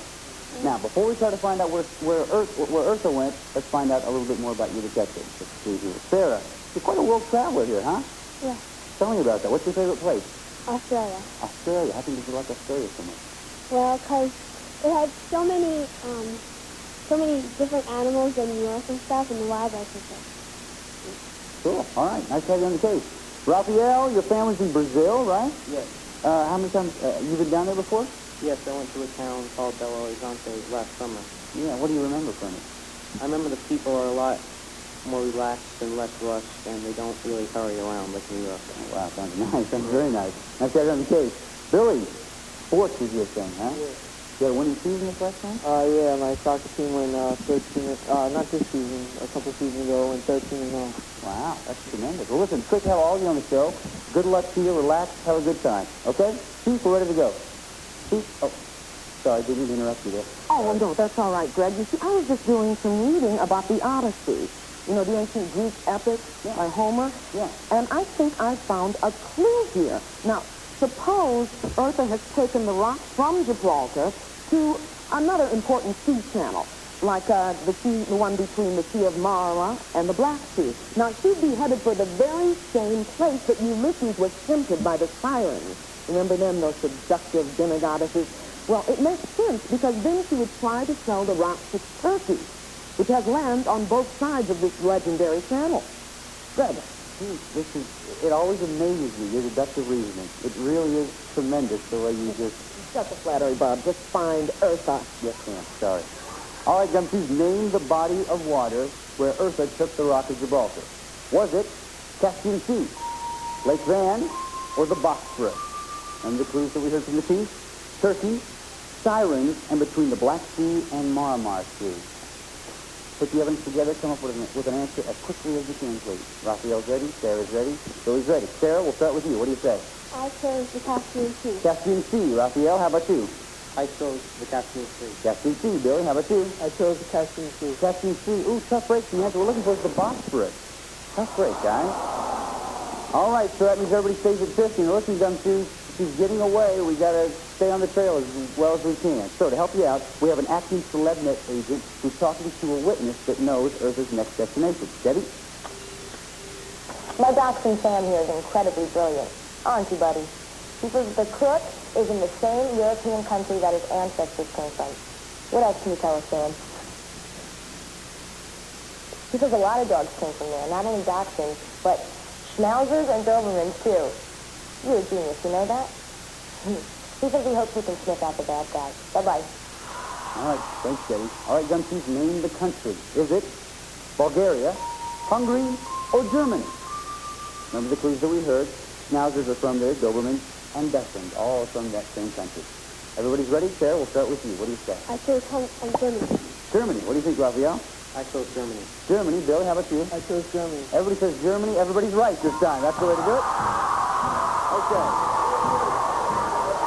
So that means, Sarah, you have 60, Raphael, you have 60, and Billy, you have 60. That's the way to do it. Gumshoe. Okay, now, Eartha has been very busy. She left Germany, went over to Denmark, crossed the water, went to Sweden, cut back to Wales, then up to Ireland, then she jumped into the water, swam away, and we lost her.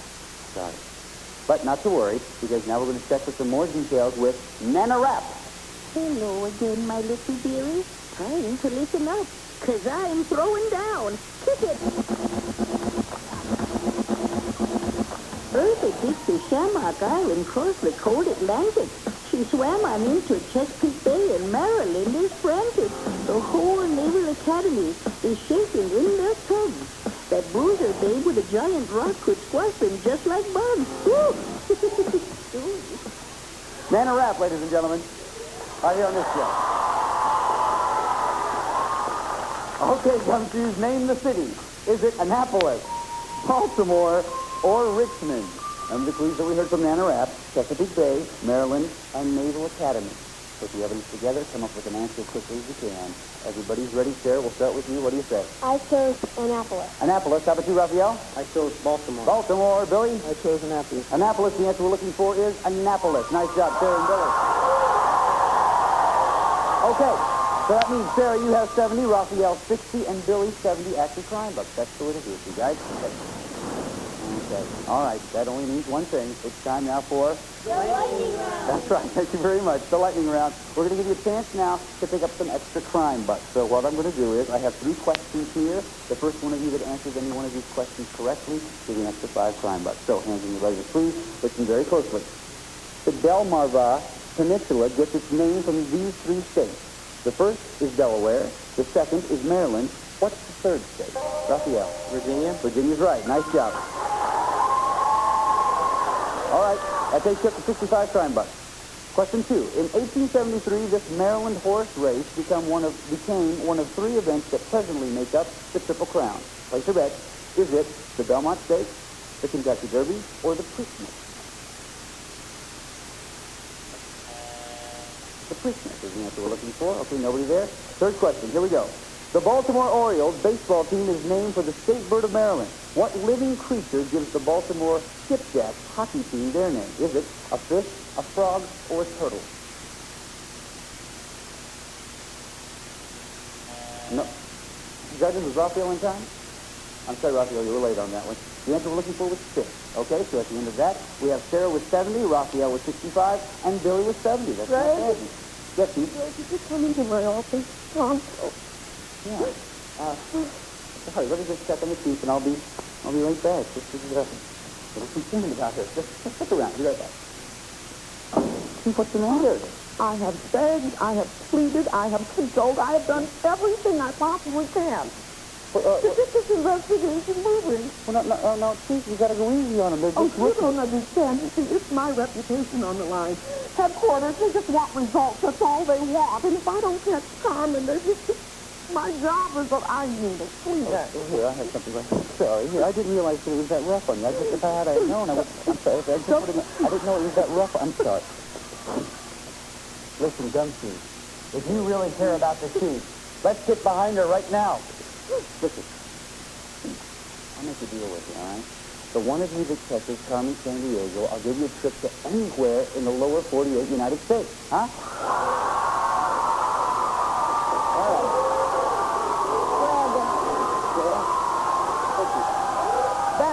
That's very nice, but isn't that bribery? Well, we're calling it incentive. Oh, well, that's all right. Greg? Yes, ma'am. No, go away. Oh, yes, okay. All right.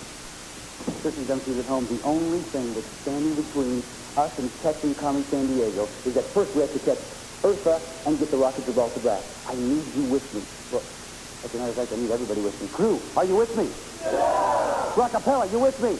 Yeah! Audience, you with me? Yeah! All right, then, let's do it. Come on. Oh, by the way, you guys with me too? Yeah! Thank you very much. Sorry, sometimes I get excited and I forget. All right, to help you out, we have this Acme Bugnet.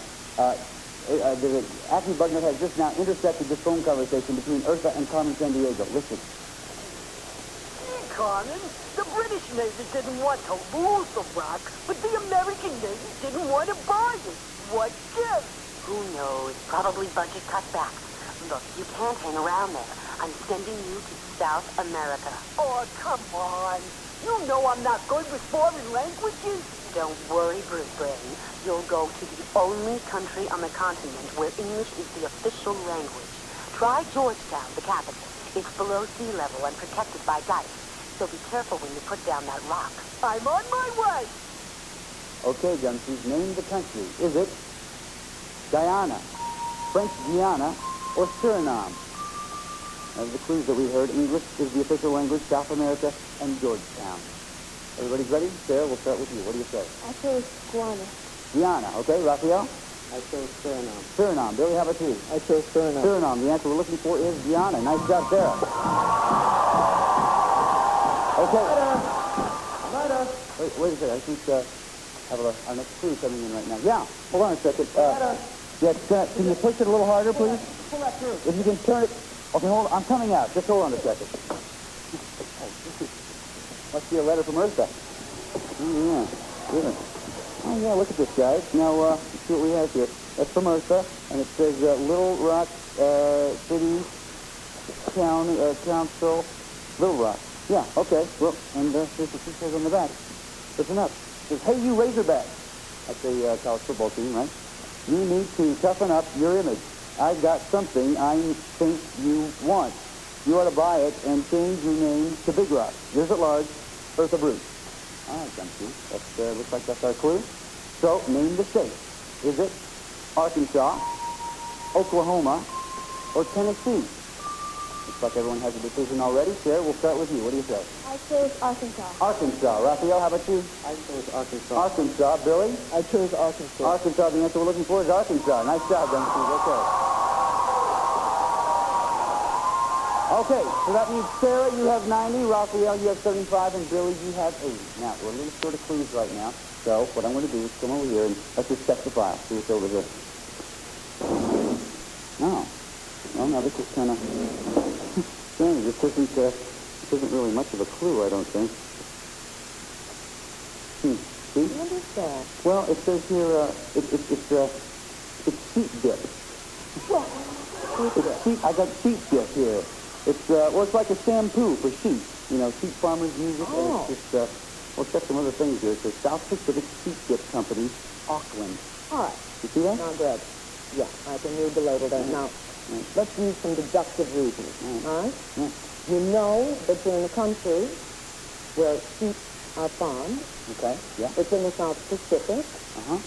And it's in a city called Auckland. Now, I also happen to know that before the European sheep farmers arrived there, the Maori people had been there for thousands of years. Oh, all right. All right. Oh, wait, there's something else here. It says lather, rinse, and repeat. Now, what could we deduct from that? I'd say that it's time for you to stop goofing around. Good enough. Okay. Gumshoe, now it's time. Name the country. Is it Tasmania, Papua New Guinea, or New Zealand? And the clues that we heard from the sheep dip. South Pacific, Auckland, and Maori people. Everybody's ready, Sarah? We'll start with you. What do you say? I chose New Zealand. New Zealand, Raphael? I chose New Zealand. New Zealand, Billy? I chose Tasmania. Tasmania. The answer we're looking for is New Zealand. Nice job, Sarah, Raphael. Okay, so that means, Sarah, you have 100, Raphael, you have 85, and Billy, you have 80. Now, this is now time for the final clue of this round, which means it's time for you to make some decisions. You have to decide how much you want to risk.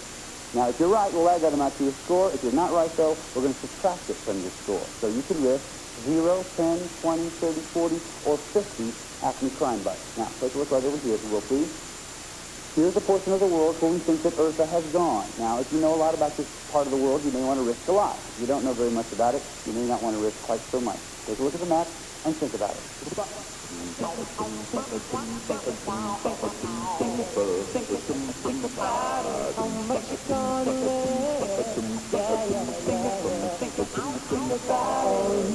Okay, everybody made a decision? You got that? Okay. What happened here now, Eartha has left New Zealand. She was there just for a little bit. We weren't able to get her, and so we don't know now where she's at. We've come up dry. So I really don't know where... What do you mean you've come up dry? She's in a country that's really giving Japan a lot of competition in the high technology industry. Samsung, Gold Star, Hyundai, you get the picture. Go to a beautiful city with 8 million people and a mountain called Namsan smack in the middle. Now sit on the stick. Okay, you like to be successful? Well, don't be so clueless. Well, the voice has spoken. All right, Gumshoe. Name the city. Is it Seoul, Taipei, or Hong Kong? Remember the clues that we heard from the voice. High-tech industries, 8 million people, and Mount Namsan. Come up with an answer as quickly as you can. Everybody have an answer? Okay. Billy, you have 80 crime bucks. We're going to start with you. Before you show me your answer, tell me how much did you risk? It's 30 climb bucks. 30 climb bucks. Just to put you in the lead if you're right. What do you say? I picked Hong Kong. Hong Kong. Ooh, I'm sorry. That's not the answer we're looking for. You're going to go down 30. Raphael, you have 85. How much did you risk? I risked 30 climb bucks. 30 climb bucks. This will put you in the lead if you're right. What did you say? I said Hong Kong. Oh, tough break. We're going to take you down then. Billy has 50. Raphael has 55. Sarah, you're at 100 right now. How much did you risk? I risked 10. You risked 10. If you're right, you'll go to 110. If you're not right, you'll stay in the lead. What do you say? I picked Hong Kong. Hong Kong. Okay, so everybody missed that. The answer we were looking for there was Seoul. Yeah, Seoul. That means everybody missed that. But Sarah, you have 90. Raphael, you have 55. The two of you are going on to the next round. Nice job, Dumpster. Billy, listen, you're a great detective, man. You did some great stuff for us today. If you watch this kind of ran out there. But I want you to know we put together a special kit that's going to help you in your next case. See? It's the official Acme Crime Net travel kit, and it includes a World Traveler's Atlas, the official Carmen watch, a Carmen t-shirt, and a subscription to National Geographic World Magazine. Billy, thanks for all your good work on the case. I salute you. Thanks a lot, Chief. All right, guys, now it's time for you to go to Seoul, Korea, all right? Your job is to get Ursa, get the rocket Gibraltar, find them both, bring them both back. But I want you to know, we don't send our agents out into the field unprepared. Chief, how about a briefing? All right.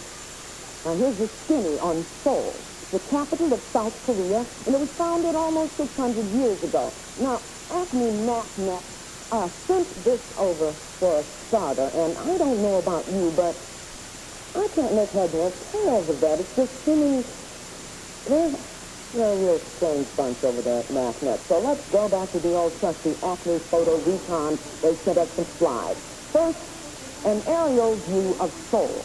Next, Gyeongbok Palace. It's the palace for the royal family of Korea, and it's serene and quiet. It's just the sort of place that Eartha Bruce would love to drop a rock on. So check that out. The Olympic Stadium, site of the Olympics in 1988. She's an athlete. Check her here. A silk shop. Korea is world famous for its silk. Now, ask around. If you happen to hear about a large, brutish woman buying enough silk to cover a 45 figure, then you're probably on the right track. Next, Seoul Land. It's an amusement park. And, you know, every time I see one of these, I think of my cousin Divot. He's a golfer. Now, one year I caddied for him in the World Golf Championship, and he got to the final hole. And he knew that everything depended on this 3-inch putt. He would be the champion if he could just make the ball roll that 3 inches. And I was standing there, and he turned and he smiled to me, and he said, "Finesse, my dear, finesse." And he walked gently up to the ball. You could have heard a pin drop. And he smacked that ball so hard it flew out of the park. I couldn't believe it. He's probably still looking for that thing. Well, Gumshoes, that's Seoul, Korea. Eartha and the Rock are there. Go get them! Okay, Gumshoes, here we are in Seoul, Korea. Sit down yourself right about here. Take your positions right over there, if you will, please. Let me show you what we have. Here are the possible locations where you will be able to find Eartha, the Rock of Gibraltar, and a warrant for Eartha's arrest. Now, what you must do first is find the loot. Once you do that, then you can get a warrant. Once you get the warrant, then you can make the arrest. Now, if you find all three of those things in that order, in one single turn, then you get a chance to try to catch Carmen Sandiego. If you catch Carmen Sandiego, then you get that trip to anywhere in the lower 48 United States. Sounds pretty good. Now, one more thing I want to show you. You can pick any of these locations you want to, but if you happen upon the loot, the warrant, or the crook, you get a free look, okay? Sarah, you were ahead at the end of the last round. You go first. I play City Hall. City Hall. Nothing there. Raphael?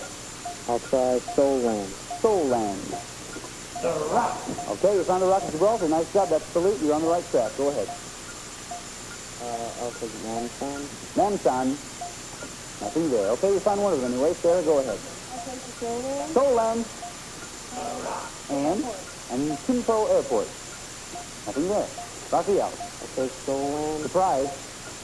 And Pagoda Park. And Pagoda Park. Sorry, Sarah, your turn. Okay, Soland. Soland.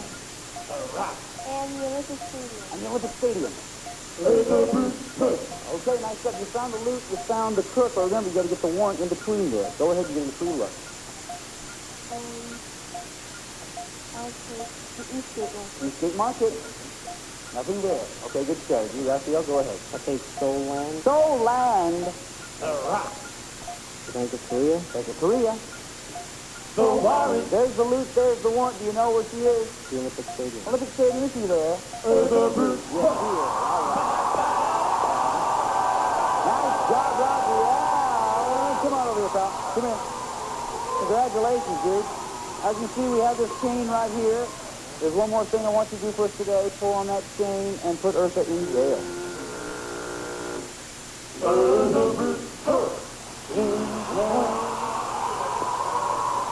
Sarah, listen, you were a great detective. You did some great stuff for us today. You tracked Eartha all the way to Seoul, Korea, but you just weren't able to get there quite fast enough. Anyway, we got some great stuff for you. Well, we have a pocket translator for instant translation of 14,000 words and phrases in 10 European languages. Nice work, Sarah. Okay, Raphael, there's one more thing I want you to do. Open up this portfolio, little paperwork for you here. Take this pen. I want you to write down where you'd like to go. He's already doing it. I want you to write down where you'd like to go if you catch Carmen Sandiego and win that trip. Go ahead. Listen,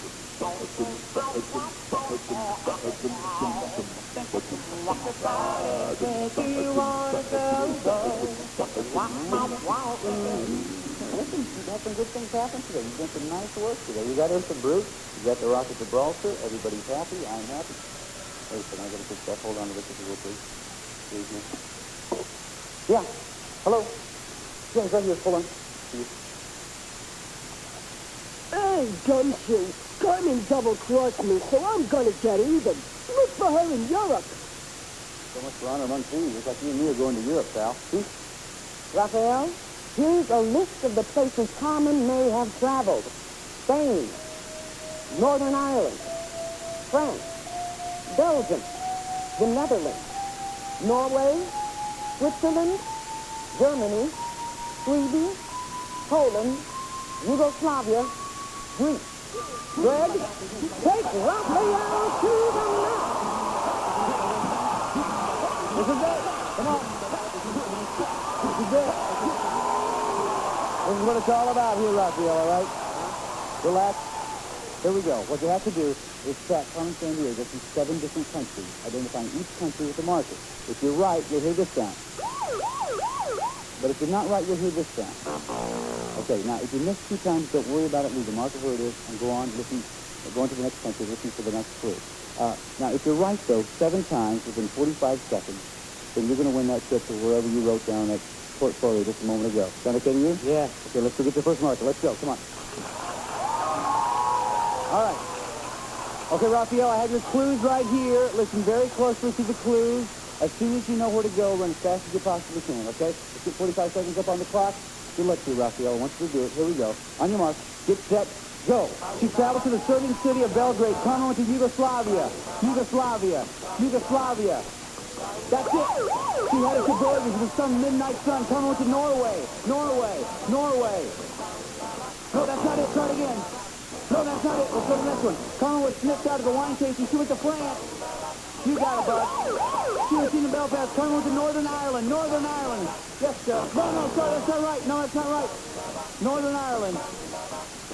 That's it. Okay, let's go. She escaped by chair to Olympia. Carmen went to Greece. Yeah. She stowed away in the port of Hamburg. Carmen went to Germany. That's it.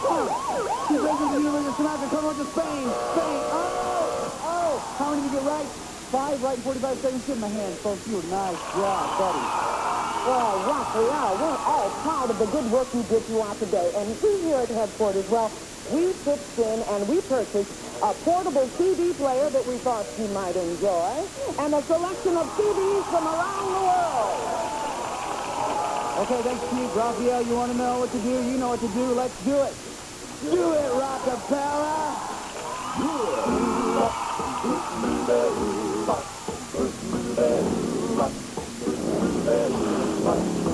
Well, around the world from the Carolinas. Singing fingers just from Berlin down to Belize. Sing for a ride on the Nova to China. Tell me where in the world is Carmen, San Diego. See you there. South Korea, making loving look like I saw from the Red Sea to Greenland. We'll be in the blue. We'll be. This is Lynn Stigson speaking for Where in the World is Carmen, San Diego. See you next time. This program was done by the Corporation for Public Broadcasting and by viewers like you.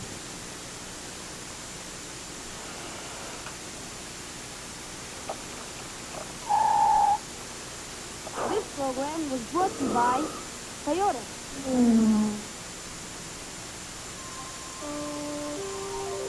This is CBS.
electric night.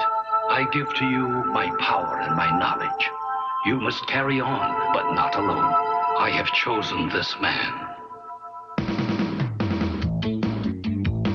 Someone's moving behind you. Someone's picking up ground. I've been chasing your heart around.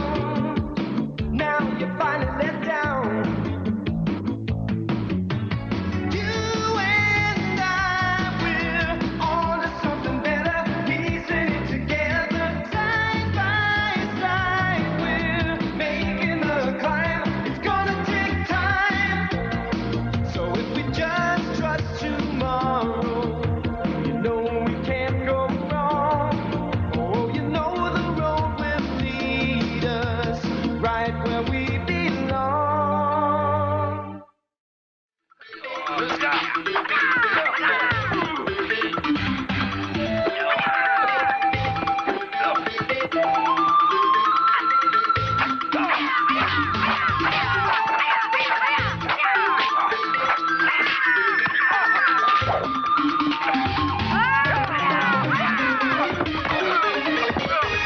All right. You guys are doing great. Keep up the good work. But just watch out for those counters. See you next week. All right? See ya. Hey, that was neat. I'm just teaching them a few things. You're gonna need a stick if Jason comes after you. I'm not worried. So you're gonna fight the guy? No, I don't want to fight anybody. I bet he'll be looking for you. Why? Why? After what you did to him in history class? I got the answer right. He got it wrong. It's no big deal. So it made him look bad. Plus, I heard him tell a couple guys he was really gonna get you.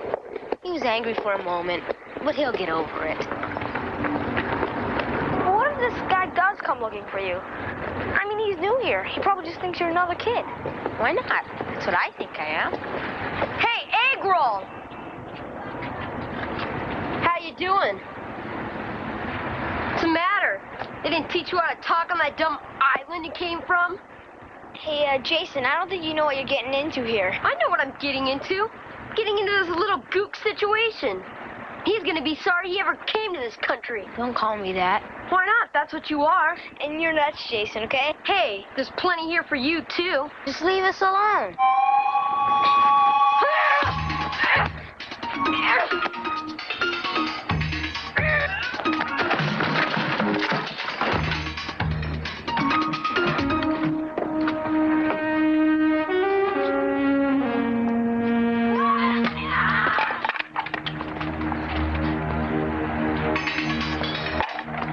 Tried to warn ya.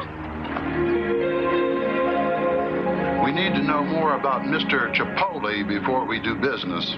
Il rosso è caldo, il mace è freddo non limone. Si, bolito misto. As I'm sure you're aware, Signor Chipotle owns one of the largest banks in Milan. His passion is English touring sedans. Bentley's preferred. He'd like to know how soon he could have some. Some? Come on. 3, 4? Oh, si, 4. Yeah. 3, 4. Not a big order. We're a cash business. Come on. Say tortellini. 3 mezzino. So is Signor Chipotle. Well, then, Bentleys are getting rare. This could take some time. There's an old saying in Italy that time is money, but money makes time fly. You know, we'll have to file the engine numbers off. Will that be a problem when you take the cars back to Italy? Spiego le quattro. No, non è zuppa. Nothing is a problem in Italy for a man like Signor Chipotle. I'm glad to hear that. Now, where can we reach you when the merchandise is available? Finito. We'll call you.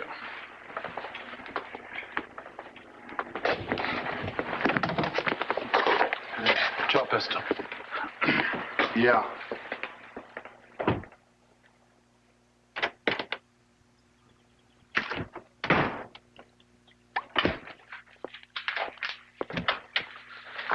This is your lucky day. What are you doing home? Well, when you work undercover and things go right, you get to come home early. Actually, Mendoza traded shifts with me because we have discount coupons to his brother's new restaurant.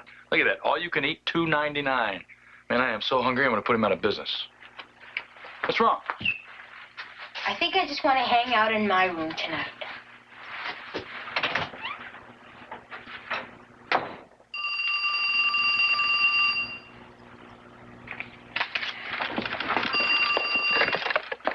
Yeah?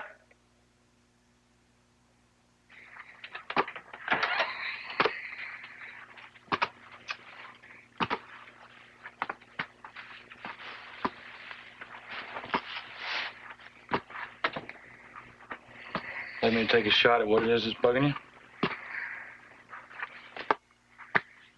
You know someone named Jason? Just got a call from his father. Very upset. Says you attacked his son today. What was that all about, Ernie? Nothing. You want to tell me about it? No. I think you should.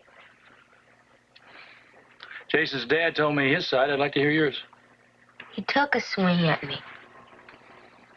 That's it?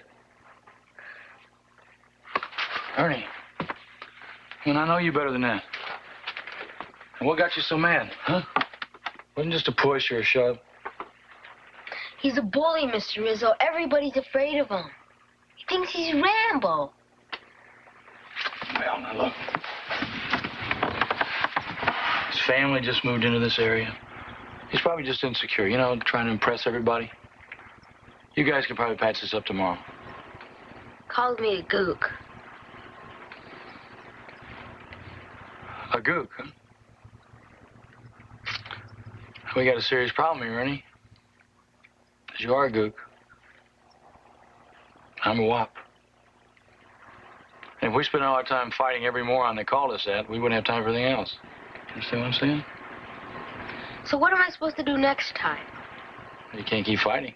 If someone makes you mad, a crook, you fight. Yeah, a crook. But Jason's not a crook. At least not yet. He's just a bully. Tell you what. Why don't you just kind of steer clear of him for a while? Maybe things will cool off, huh?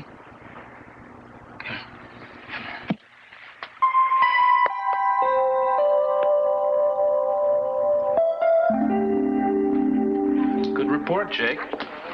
These guys buying your Italian act? As long as we don't run out of menus. It worries me when the two of you go out on a limb like that. Now, this is an important bust. They don't suspect a thing. They're car thieves, not translators. Just make sure tax squad is there when they make the drop. I don't want you to be out there on your linguinis all by yourselves.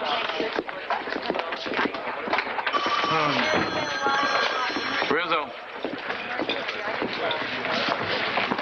What? When did this happen? Yeah, I'll be right over. Ernie got into another fight at school. Is he all right? Yeah, he's all right. They took the other kid to the hospital. We took the Cunningham boy to emergency. He got 3 stitches in the forehead. It looked a lot worse than it was. I can't believe Ernie would do something like this. Did anybody see it? No, Jason said Ernie kicked him and he hit his forehead on a locker. But what did Ernie say? Ernie said he didn't do it. But, Mr. Rizzo, this is not the first time the boys have fought. I know that. Mr. Cunningham, I'm glad you could come. Mr. Cunningham, we've talked on the phone. I'm Jake Rizzo. I just came from the hospital. Jason can go home now, but he's still pretty shaken up. Mr. Rizzo, what do you intend to do about this? Well, first of all, I want to get all the facts. I think the facts are pretty clear. Your son is dangerous. We may need a legal remedy here. Legal? I mean, we're talking about a scrap between 2 kids here. Besides, your son started it. He's bigger than Ernie. Ernie was just defending himself. That child has been trained to kill people. That's what those martial arts are all about. No, they're not. No, it's a discipline. To Ernie, it's a way of life. He respects people. He would not abuse his training. Mr. Rizzo, I didn't come here to argue Oriental philosophy. My son has got stitches in his head.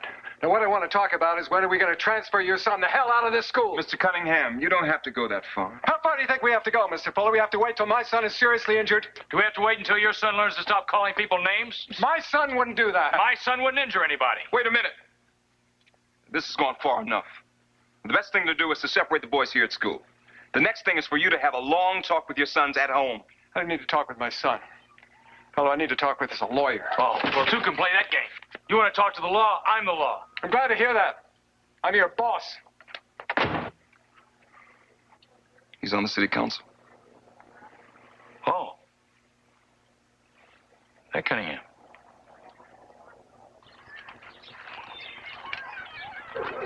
Why won't anybody believe me? When Jason came at me, I moved out of the way. That's when he hit his head. I believe you. So does Mr. Rizzo. I don't know what else to do. Well, you definitely have a problem, Ernie. But I think Jason has a bigger one. A boy who's got to be a liar and a bully really needs serious help. He's really only fighting himself. And that's a tough one to win. Guy absolutely promised me that there are no calories in this ice cream bar. Yeah, you wish. Man. Whoa. I didn't realize how late it was. Ernie, you gotta go to school. Listen, I know it's hard for you, but you gotta keep your chin up and your dukes down, you know what I mean? I know what you mean. Okay. Thanks for coming to talk to me. Anytime. Well, we're getting some pressure from Councilman Cunningham's office. Yeah? Yeah. They want us to review your case. What are you gonna do about it? Resist the pressure. Glad to hear that. You know, I hope I'm doing the right thing, asking Ernie to not use what he knows. It's like taking away a part of him. If it means keeping him, you're doing the right thing.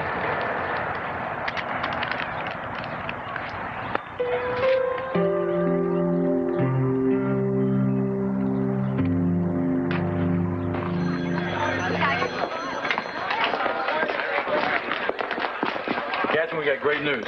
Hanover Division reports a Bentley was stolen last night. And it says here they got by pressure alarms and 2 Dobermans. These guys are good. Yeah, not good enough. We've got them from the source to the customer. A paper trail that'll not only stand up in court, it'll do a little dance. We'll set up to meet for tomorrow, huh? Yeah. I've ordered the usual party favors. Video cameras, still man in the van, wires, marked bills, guy from tech. Uh-oh. Ernie, what happened to you? I did what you told me to do.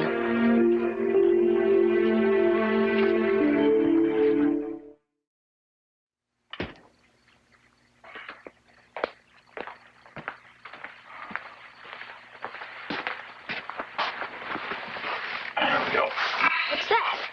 Well, you got your old family remedies, and I've got mine. Hold that.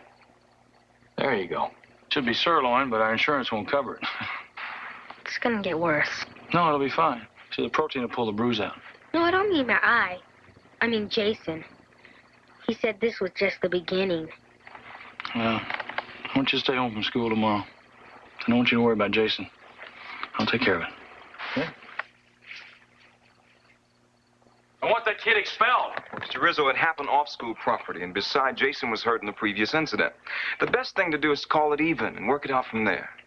Did you talk to Mr. Cunningham? I talked to Mr. Cunningham's answering machine. I talked to Mr. Cunningham's assistant. I even talked to his executive assistant. The man is hiding from me. And judging from the look in your eye, I would be hiding from you too, Mr. Rizzo. And I want to assure the people that because crime is their primary concern, I have made crime my primary concern. I've just made a commitment on the floor of this council. With everybody's help, we can clear these criminals off the streets. I have a question. How would you handle an important official who violates the law, then hides behind his position? I'd have him arrested. Oh, great. You're under arrest. What? Is he serious? What's the charge? Violation of City Ordinance GH097. Three counts. What the hell is that? Brush clearance. Your house is a fire hazard. You're arresting me for that? Well, we also have a violation of City Ordinance GH106. Non-compliance after a warning. Do you have that documented? Take him away. I'm going to get you for this. Hold it. Did you just threaten a police officer? Is that a felony? That's what I thought. Come here. Take me here. You're in a lot of trouble.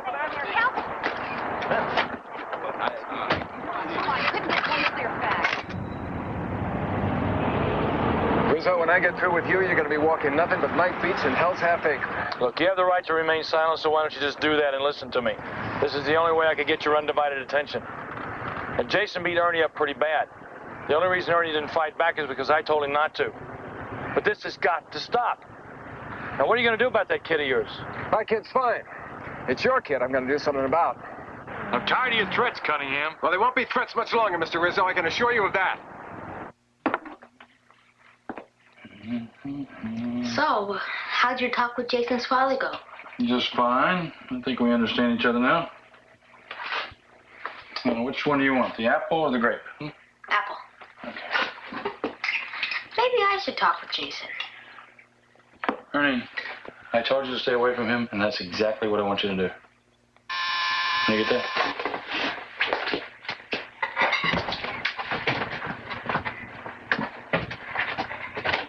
Oh, hi. Hi, Ernie. Ooh. How are you feeling? Better. I'll be okay. Good.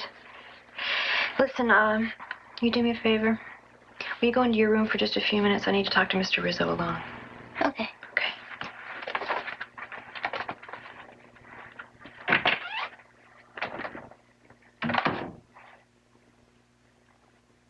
It was almost worth it just to see him in cuffs in the back of that patrol car.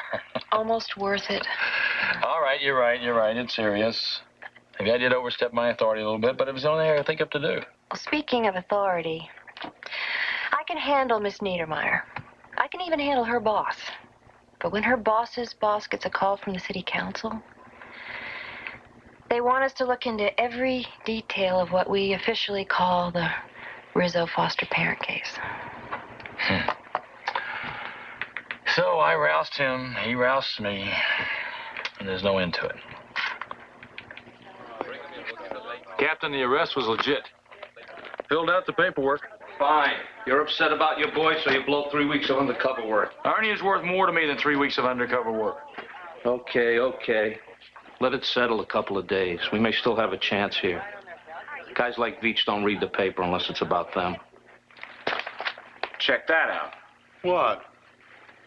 Doesn't that look like Signor Cipolle or Bayer from Italy? City Councilman Scott Cunningham was arrested in front of City Hall by Detective Sergeant Jake Rizzo. We gotta take him out. He knows everything. His operation's too big to take any chances. By the way, my sister-in-law in Toledo is Italian. After I saw the paper, I called her up. You know what Cipolle means? Onions.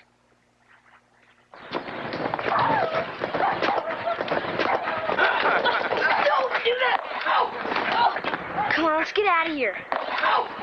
It's Jason. Good, let's go home. He's getting just what he deserves. Don't do that.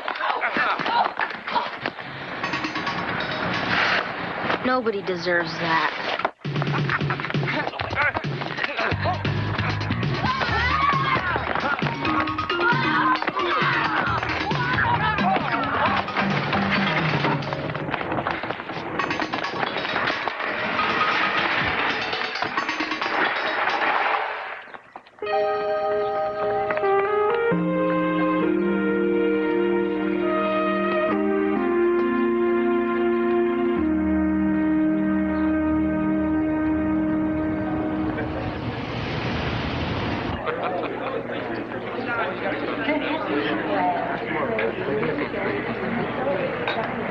Well, this is really nice of you to have this bury the hatchet dinner in a place like this. I can't afford to walk in here on my salary. Well, I couldn't afford it on my salary either, except for the kickbacks. Just kidding. I'm sorry about the handcuffs outside City Hall. Well, I'm sorry about the background checks on you and Ernie. So what'd you find out? I found out Ernie seems to be in just about the right place. I also found out something else. Being embarrassed is not such a terrible thing if it makes you take a look at something that isn't working. And clearly it doesn't work for me to be too busy to talk to my own son or to clean up my own yard. Thank you, Sergeant. Well, enough of this taffy. Let's have some real eats, all right? Excuse me, Sergeant Rizzo. There's a call for you on the payphone. Okay. Excuse me. Hello. Hello? Buonasera, Signor Cipolle.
pitching, winning, leading a rich, full life, he stands as an inspiration to all of us, living proof of what a man can do if he has the courage and determination to refuse to admit defeat. All right, Ernie. Time to go to bed. Does Jimmy Stewart really have only one leg? Or was he just pretending? Oh, he was just pretending. But there really was a pitcher named Monty Stratton. And he had a wooden leg. And he was in the major leagues. It must have been hard. Yeah, it was hard. Just like you saw. But you know, Ernie, there were people that made it a lot harder than it should have been. How? Well, they got on him. They called him names. I think I know how he felt. But Monty Stratton was too strong and too good to let any of that bother him. See, names, Ernie, they're just words.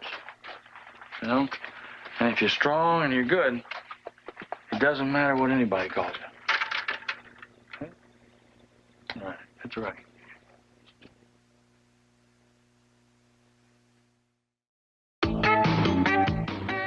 Monday, a beautiful deaf woman's premonitions lead to a den of military thieves on MacGyver. Then the New York Jets sport the NFL's best record. The explosive Miami Dolphins own the league's #1 offense. Their last meeting was incredible, so don't miss the rematch on ABC's NFL Monday Night Football. Now stay tuned for Sledgehammer next.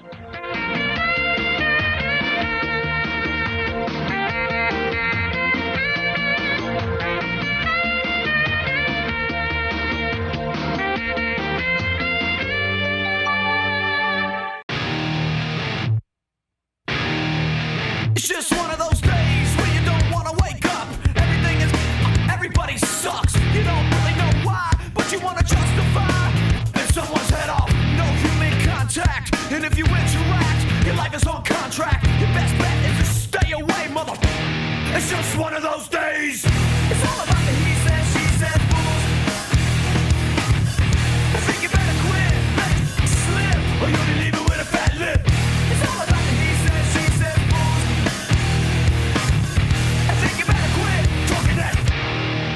It's just one of those days, feeling like a freight train. First one to complain, leaves with the bloodstain. Damn right, I'm a maniac. You better watch your back, cause I'm f***ing up your program. And if you're stuck up, you just locked up. Next in line to get f***ed up. Your best bet is to stay away, mother. It's just one of those days. It's all about the he said, she said fools. I think you better quit, let it slip, or you can leave it with a fat lip. It's all about the he said, she said fools. I think you better quit talking that talk, so come and get it. I feel like my suggestion is to keep your distance, cause right now I'm dangerous. We've all felt like and been treated like all those they wanna step up. I hope you know I pack a chainsaw, get your ass raw. And if my day keeps going this way, I just might break something tonight. I pack a chainsaw, get your ass raw. And if my day keeps going this way, I just might break something tonight. I pack a chainsaw, get your ass raw. And if my day keeps going this way, I just might break your face tonight. Give me something to break.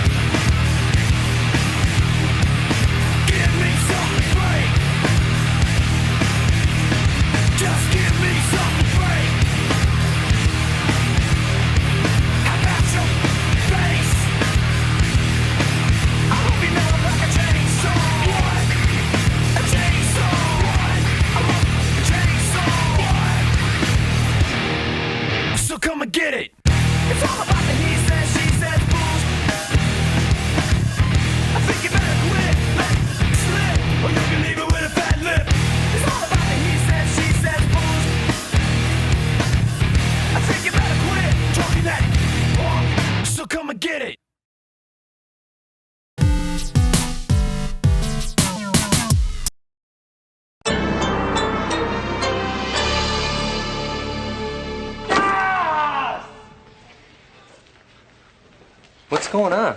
I don't know. It's kind of been that way ever since he beat Turbo a few weeks ago. Yeah, they've been challenging each other to a different competition every day. Racing, chess, push-ups. They even had a competition to see who could hang upside down the longest. And check this out. We found him the next morning, knocked out asleep on the floor with big bumps all over their heads. So what's happening now? Well, now it's their final competition, speed breaking. They've asked the council to judge it. I can't believe the council wastes their time on this nonsense. Things would be different with Chiquito in charge. Shh. Patience, Warlock. I just heard a rumor about Black Widow.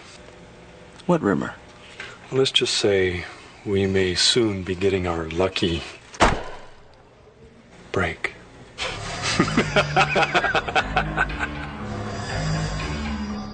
From Universal Studios, Florida, it's WMAC Masters. They're the world's greatest martial artists competing for the ultimate prize. Olympus, The Machine, Superstar, Red Dragon, Great Wolf, Tiger Claw, Yin Yang Man, Tsunami, Star Warrior, Turbo. Their quest, reach full dragon belt, then go for the Dragon Star itself. The World Martial Arts Council presents WMAC Masters. Before the Grand Masters of the World Martial Arts Council witness the competition of speed breaking. Mike Bernardo, key symbol Turbo. Ho Young Pak, key symbol Star Warrior. Begin.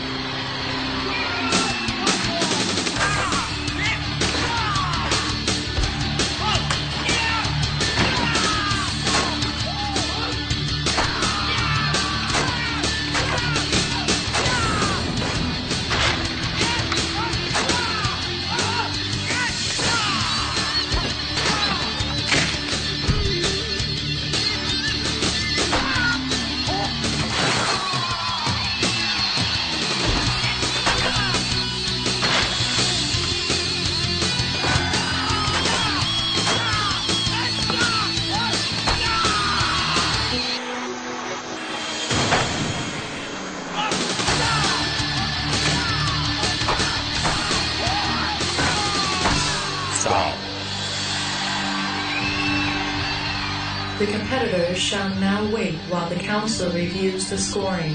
Athletes awarded 1 point for each clean break, and additional points for technique, originality, and execution. Winner, Star Warrior.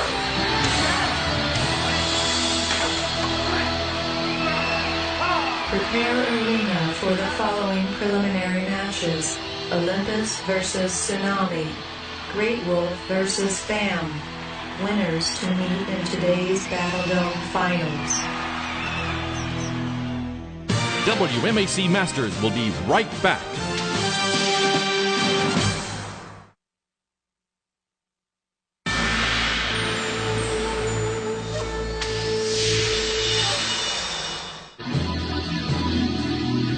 Now entering the World Martial Arts Council Arena, Per Perez, key symbol Olympus, martial arts discipline Taekwondo.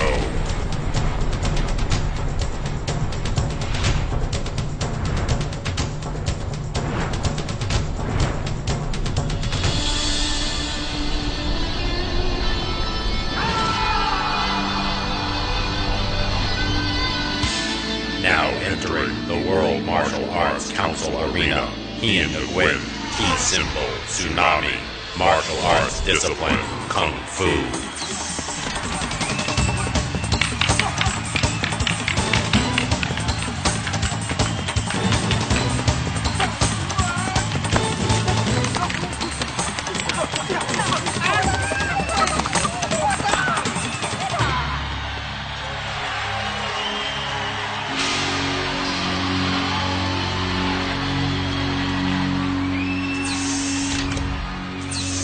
Gentlemen, face me. Bow. Gentlemen, face each other. Bow. Gentlemen, to the battle zone. Preliminary match number 1. Battle Zone, Pressure Pit, Ninja Warriors, Hazard, Matchup, Olympus versus Tsunami.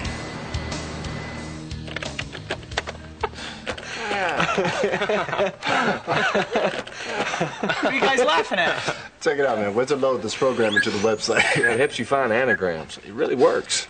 Anagram? What's an anagram? They're words you make by changing around the letters in other words. For example, if you take the word wolf, W-O-L-F, and you switch the letters around, you're going to get flow, F-L-O-W.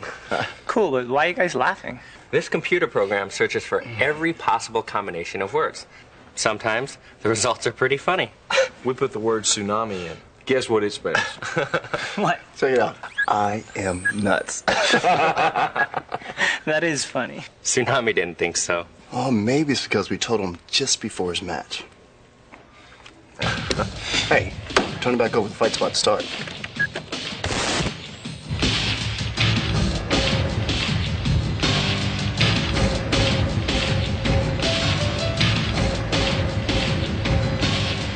Tsunami, Dragon Belt status 5.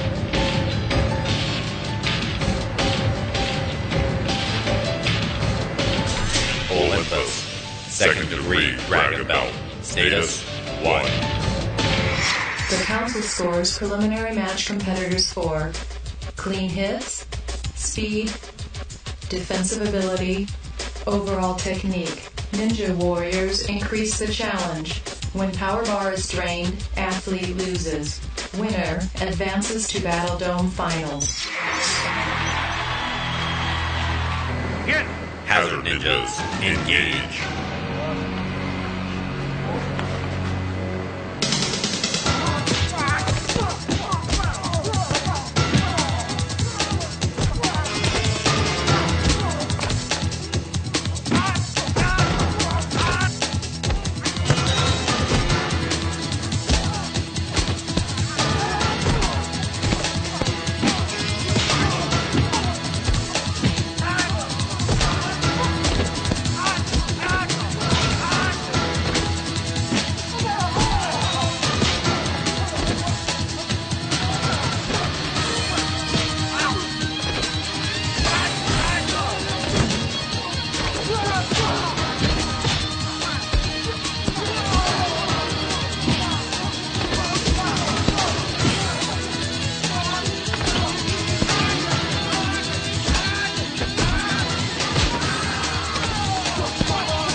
Disengage.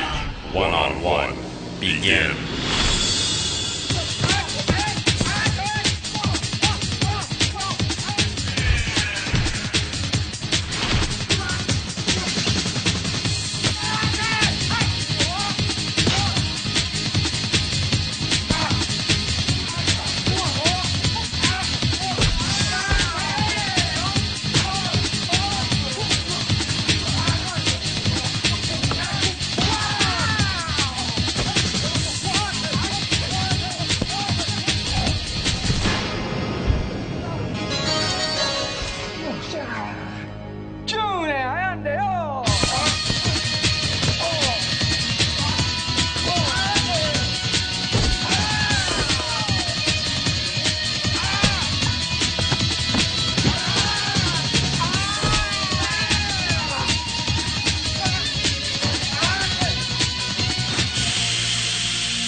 Winner, Tsunami, proceeds to Battle Dome Finals.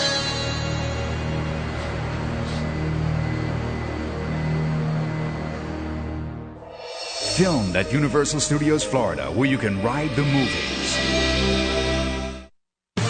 WMAC Masters will be right back.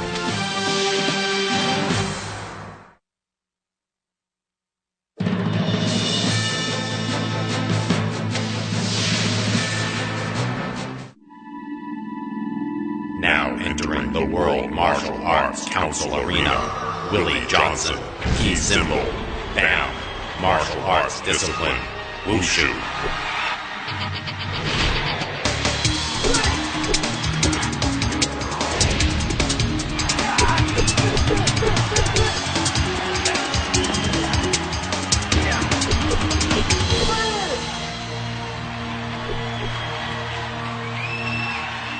Now entering the World Martial Arts Council Arena, Jamie Webster, key symbol, Great Wolf, martial arts discipline, Karate.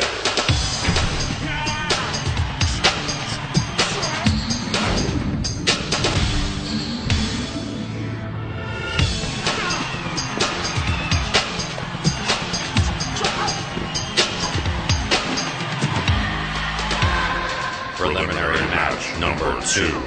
Battle Zone, Ghost Town, Ninja Warriors, Ghost Town. Matchup, Great Wolf versus BAM. Hey, what are you doing? I want to watch the fight. Relax, Turbo. They still have to take the tram out of Ghost Town, all right? Hey, check out my anagram. See what it says. Loading. The anagram for Hakeem Alston is talk is on ham. Well, I got the ham part right. Yeah. You know what? Let's check out the anagram on Superstar. Loading. Strat user. Hey, check out Chameleon. All right. Lemonade. Let him laugh, Chameleon. I have the feeling you're going to have the last laugh. Oh, get lost, Tracy. It's Tracer. You know, I thought you might be ready to join the good guys. I just don't know if I want you on the team quite yet. Enter the 2 names of the Dragon Star champions. I just did. It'll take a little while to calculate both Red Dragon and Black Widow. Better hurry on mine. It's my last day as the Dragon Star champion.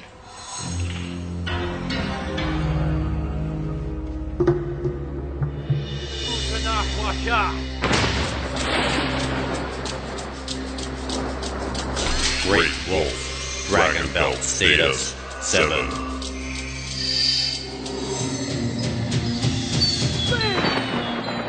BAM, Dragon Belt status 5.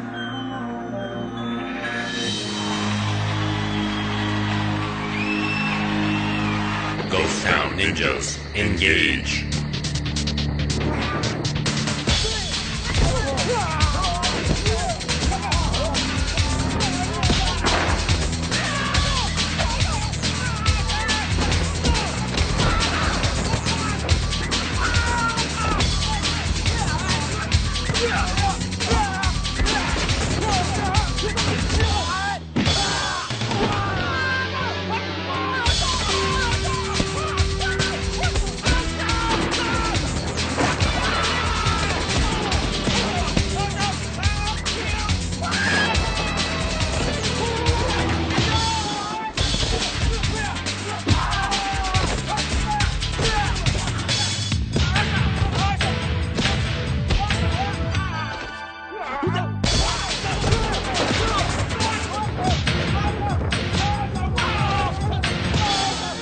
Ninjas, disengage. 1-on-1. Begin.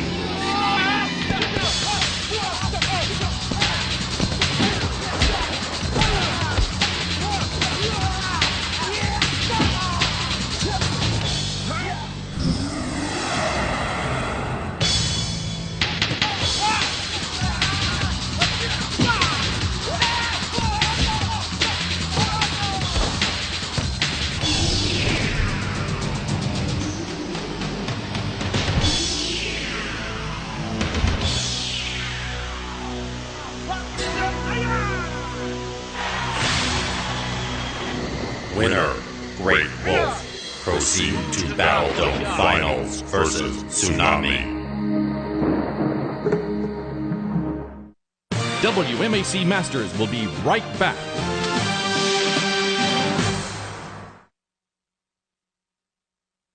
Now, back to WMAC Masters. Check it out. The anagram for Red Dragon's Rage on Dr. D. Not bad. So you coming to my party tonight after the belt ceremony? I wouldn't miss it. I want to make sure you're retiring. Yeah, but the anagram for Black Widow is, wow, bad lick. Looks like I'm leaving just in time. You guys are crazy. She's right. Why don't you all stop making fools of yourselves and quit with the games? Why don't we punch in Tracy Sweatum's name, see if something funny comes up? It's gonna take a while. Don't waste your time. Put the competition back on. It's no problem. I'll just calculate the anagram and pop it back on when it's done. Calculating anagram. Please stand by.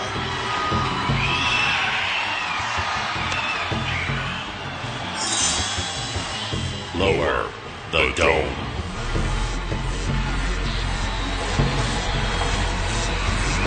Battle Dome Final. Ian McGuinn, Tsunami, Jamie Webster, Great Wolf. Athletes have 2 minutes to accumulate points by forcing opponent into frame of cage.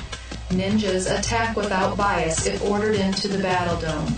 Ninja clothing specially treated to render them invisible to Dome's electro sensors, which will activate from the slightest touch from either competitor, resulting in a point for his opponent.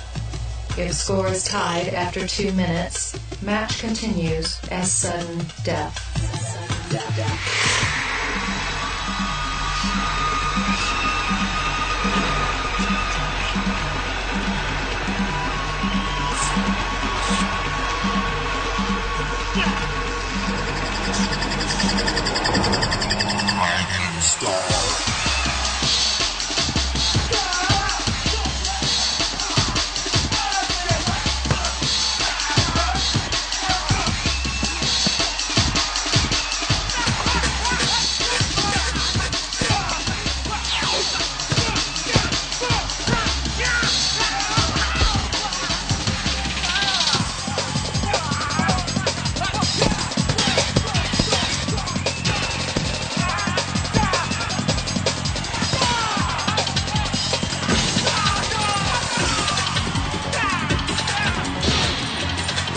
Ninjas penetrate the dome.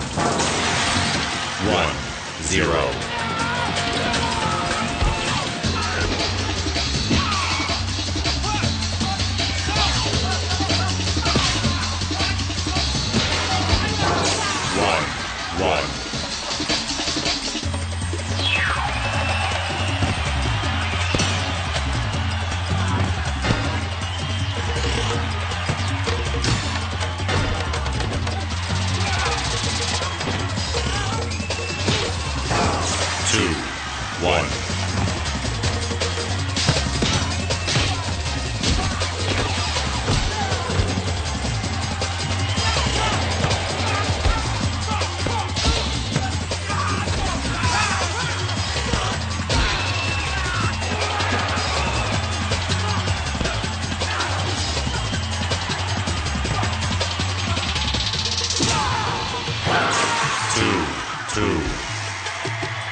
Ninjas leave the dome.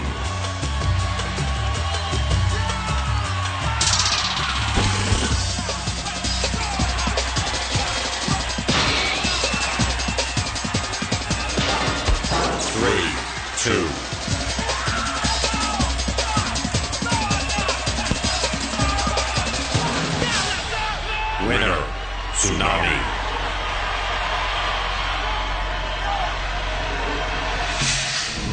By order of the World Martial Arts Council, the key symbol of today's loser, Great Wolf, representing karate, shall now be added to the dragon belt of today's winner, Tsunami, representing kung fu.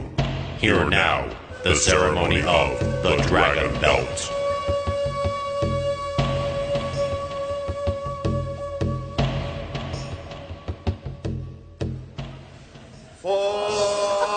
Shall we go?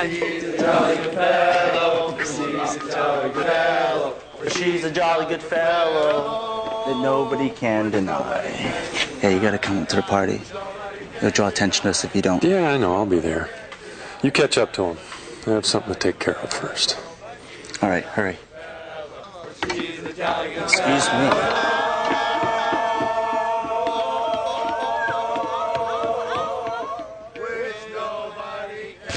Calculation complete. Destroy WMAC. Deleting file from records. For I'm a jolly good fellow, for I'm a jolly good fellow, for I'm a jolly good fellow, which nobody dare deny.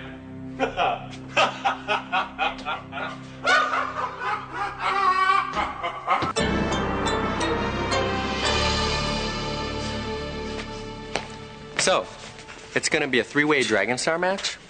How will that work? It's gonna be Princess, Lady Lightning, and Chameleon, all on a rotating platform at the same time. Yeah, when Black Widow retired, they selected the top 3 women to go for the Dragon Star. Well, the council could have saved a lot more time if they'd just put me on the throne. Cute, Chameleon. Hey, Olympus, watch it with that thing. You can't let a bad dream ruin your whole day, Jamie. I'm telling you, Bam, it was so real. It was more than a dream. Hey, what's up, guys? Grey Wolf had a nightmare of some sort, and now he's obsessed with it. The dream, it just seemed so real. And you were in it. Me? Yeah. You and Auntie Em and Uncle Henry and Eddie. Come on, man. The guy is serious. So, what was your dream about? It was a belt ceremony. Well, it started as a belt ceremony. And it just kept playing over and over and over in my mind. Before the Grand Masters of the World Martial Arts Council, today's winner, Hakeem Alston, the Machine, shall now accept the key symbol of today's loser, Perez Olympus. Here now, the ceremony of the Dragon Belt.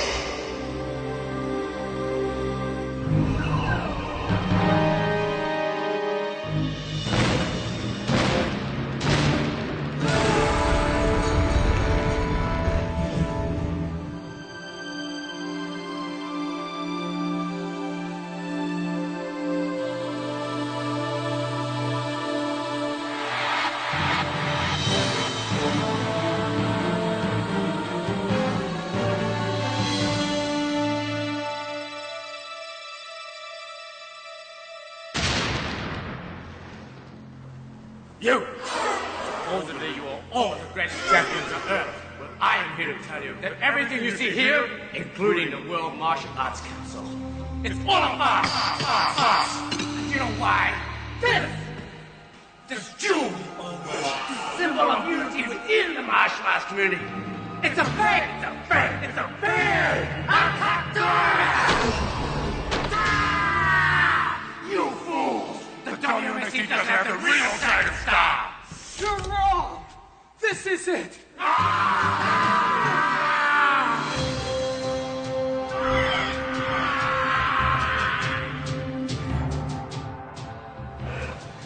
And that's where it always ends. And then I dream it again and again and again. That's cool. And I'm the hero? I thought you told me it was a nightmare. Any dream with you in it would be a nightmare. I can see what bothers you, Grey Wolf. That sounded pretty intense. But you don't know the weirdest part? Is that if Machine wins his fight against Cyclone today, and then Olympus beats the Yin Yang Man. That means Olympus and Machine go to the bell ceremony. Just like in your dream. Hey guys, it's just a dream. There's no way Olympus is gonna beat me today. So just keep on dreaming. I'm telling you, it's no dream. It's a vision.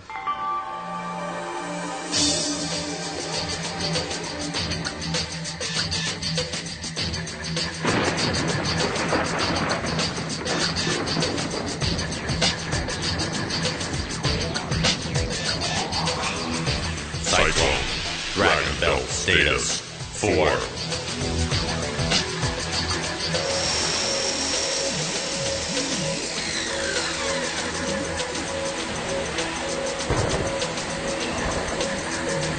Machine. Second degree Dragon Belt status. 2. The council scores preliminary match competitors for clean hits, speed, defensive ability, overall technique. Ninja warriors increase the challenge. When power bar is drained, athlete loses. Winner advances to Battle Dome finals. Ghost Town Ninjas, engage.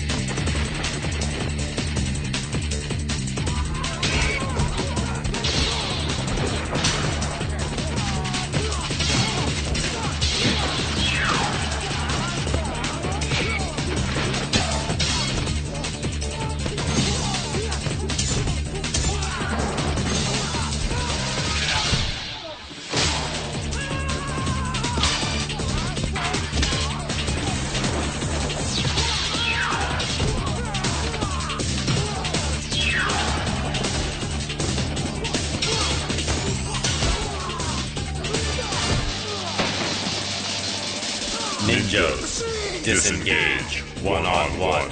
Begin.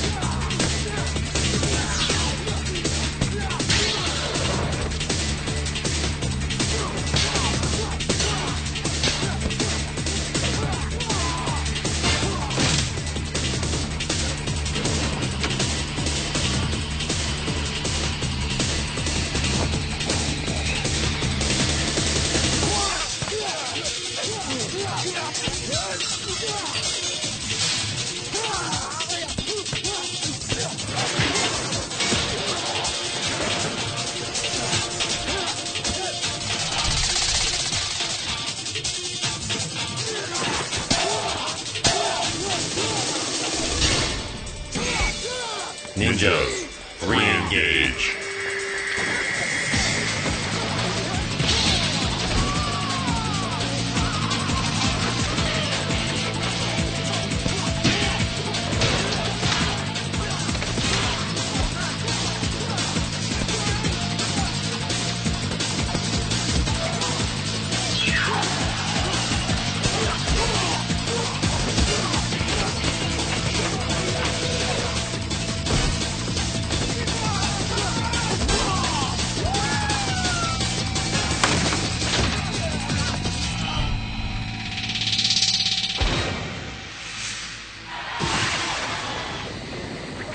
Winner, the Machine. Machine. Machine proceeds to Battle Dome Finals. Winner! My vision's coming true. Machine's heading for the dome. You're crazy. It's just a coincidence. Come on, Great Wolf. The odds were 50-50 we'd win. This has nothing to do about odds, Turbo. It's about evil. WMAC Masters will be right back.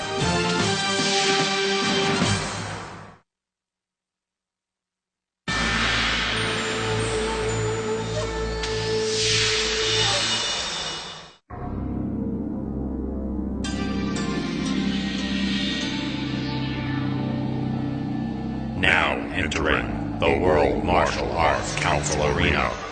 Richard Brandon, key symbol, Yin Yang Man, martial arts discipline, Wushu.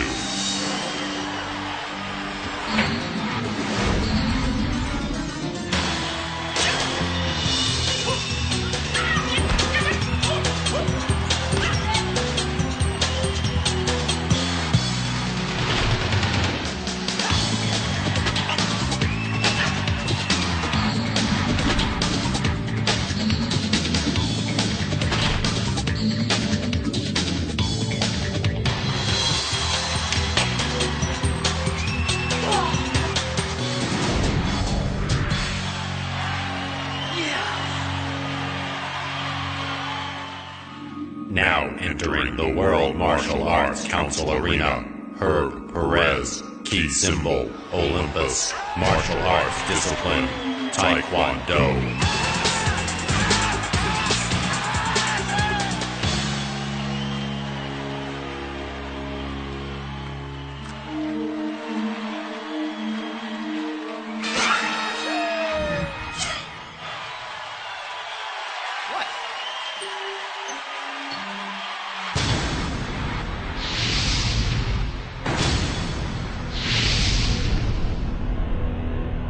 Preliminary match number 2.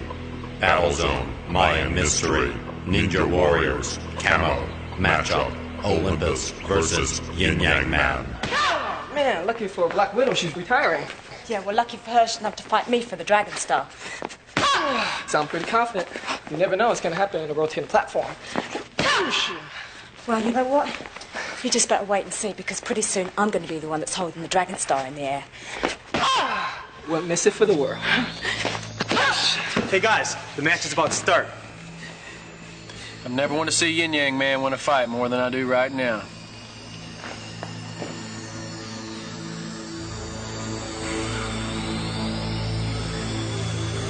Yin Yang Man, second degree Dragon Belt, status 6.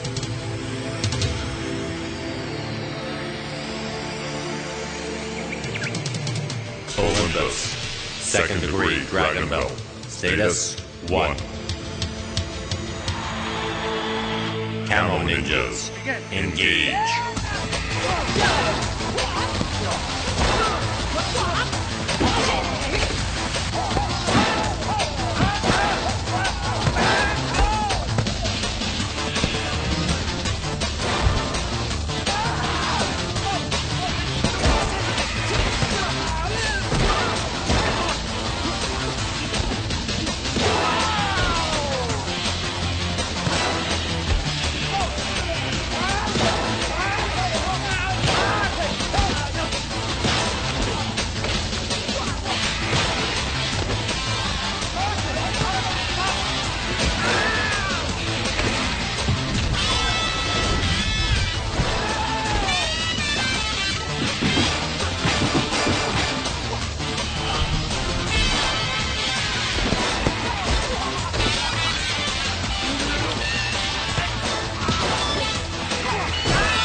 Ninjas, disengage. One-on-one, begin.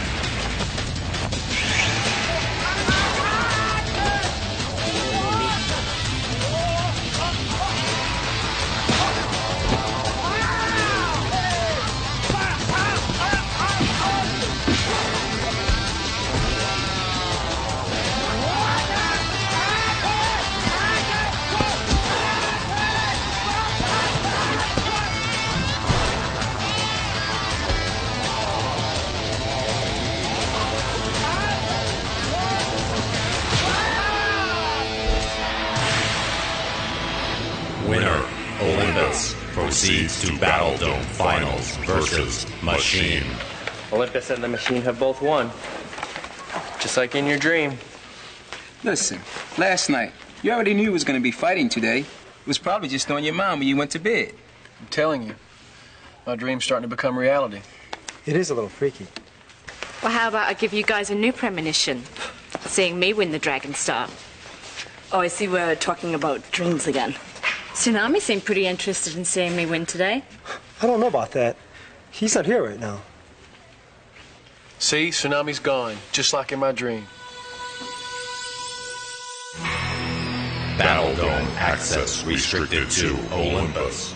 Machine, lower the dome. Filmed at Universal Studios Florida, where you can ride the movies. WMAC Masters will be right back.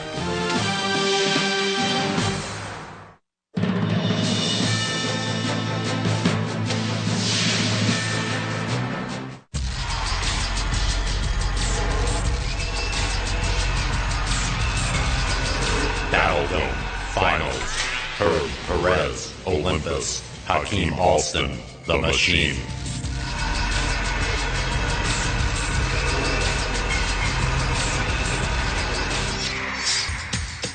Athletes have 2 minutes to accumulate points by forcing opponent into frame of cage. Ninjas attack without bias if ordered into the Battle Dome. Ninja clothing specially treated to render them invisible to Dome's electro sensors, which will activate from the slightest touch from either competitor, resulting in a point for his opponent. If score is tied after 2 minutes, match continues as sudden death.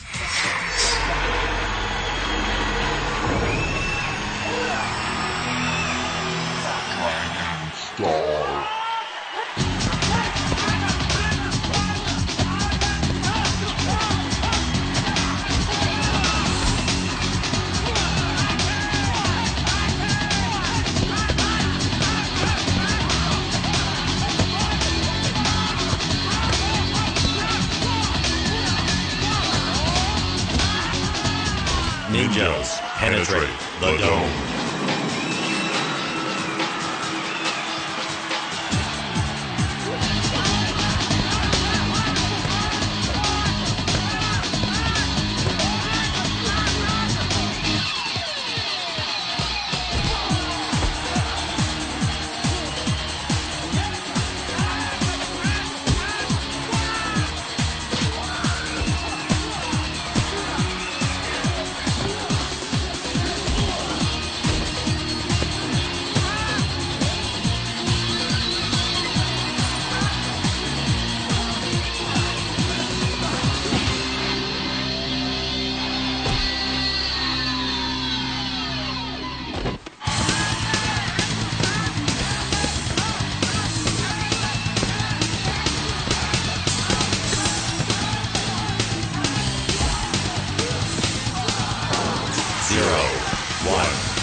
Ninjas leave the dome.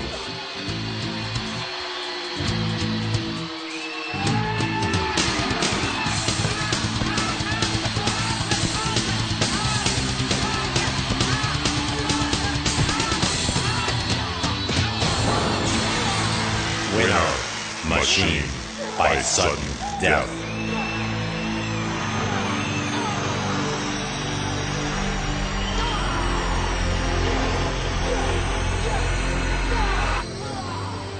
This is it. This is it right here. This is the first time I've ever dreaded a dragon belt ceremony. Relax, man. We'll know if your dream comes true in just a minute. Something's wrong. I can feel it.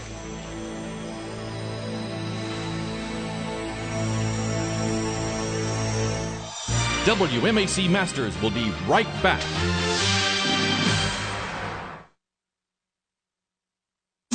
Now, back to WMAC Masters.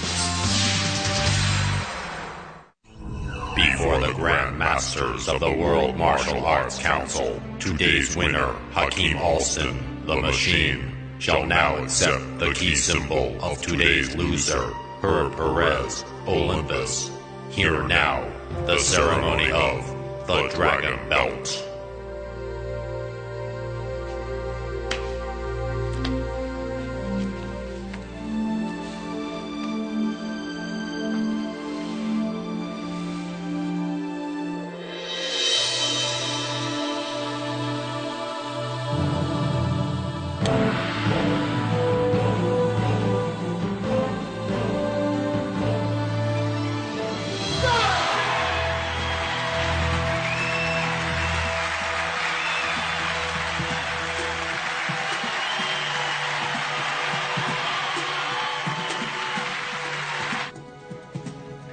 So much for premonitions. You had me convinced something was gonna happen. Right, enough with the premonition. Let's watch the ladies' Dragon Star match. I know this sounds crazy, but I still think something's wrong. Very wrong. Come on, man. What could go wrong in a Dragon Star match? Excuse me.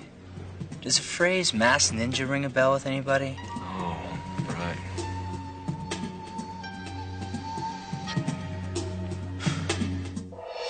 Filmed at Universal Studios Florida, where you can ride the movies. The martial arts weren't created overnight. Some of the moves we do today were developed thousands of years ago and passed on from generation to generation. It's just like stuff you learn in school or even recipes that are cooked at home. Things we take for granted in our everyday life are really great achievements from the past. So show respect for your elders and your heritage. They've given us all great gifts.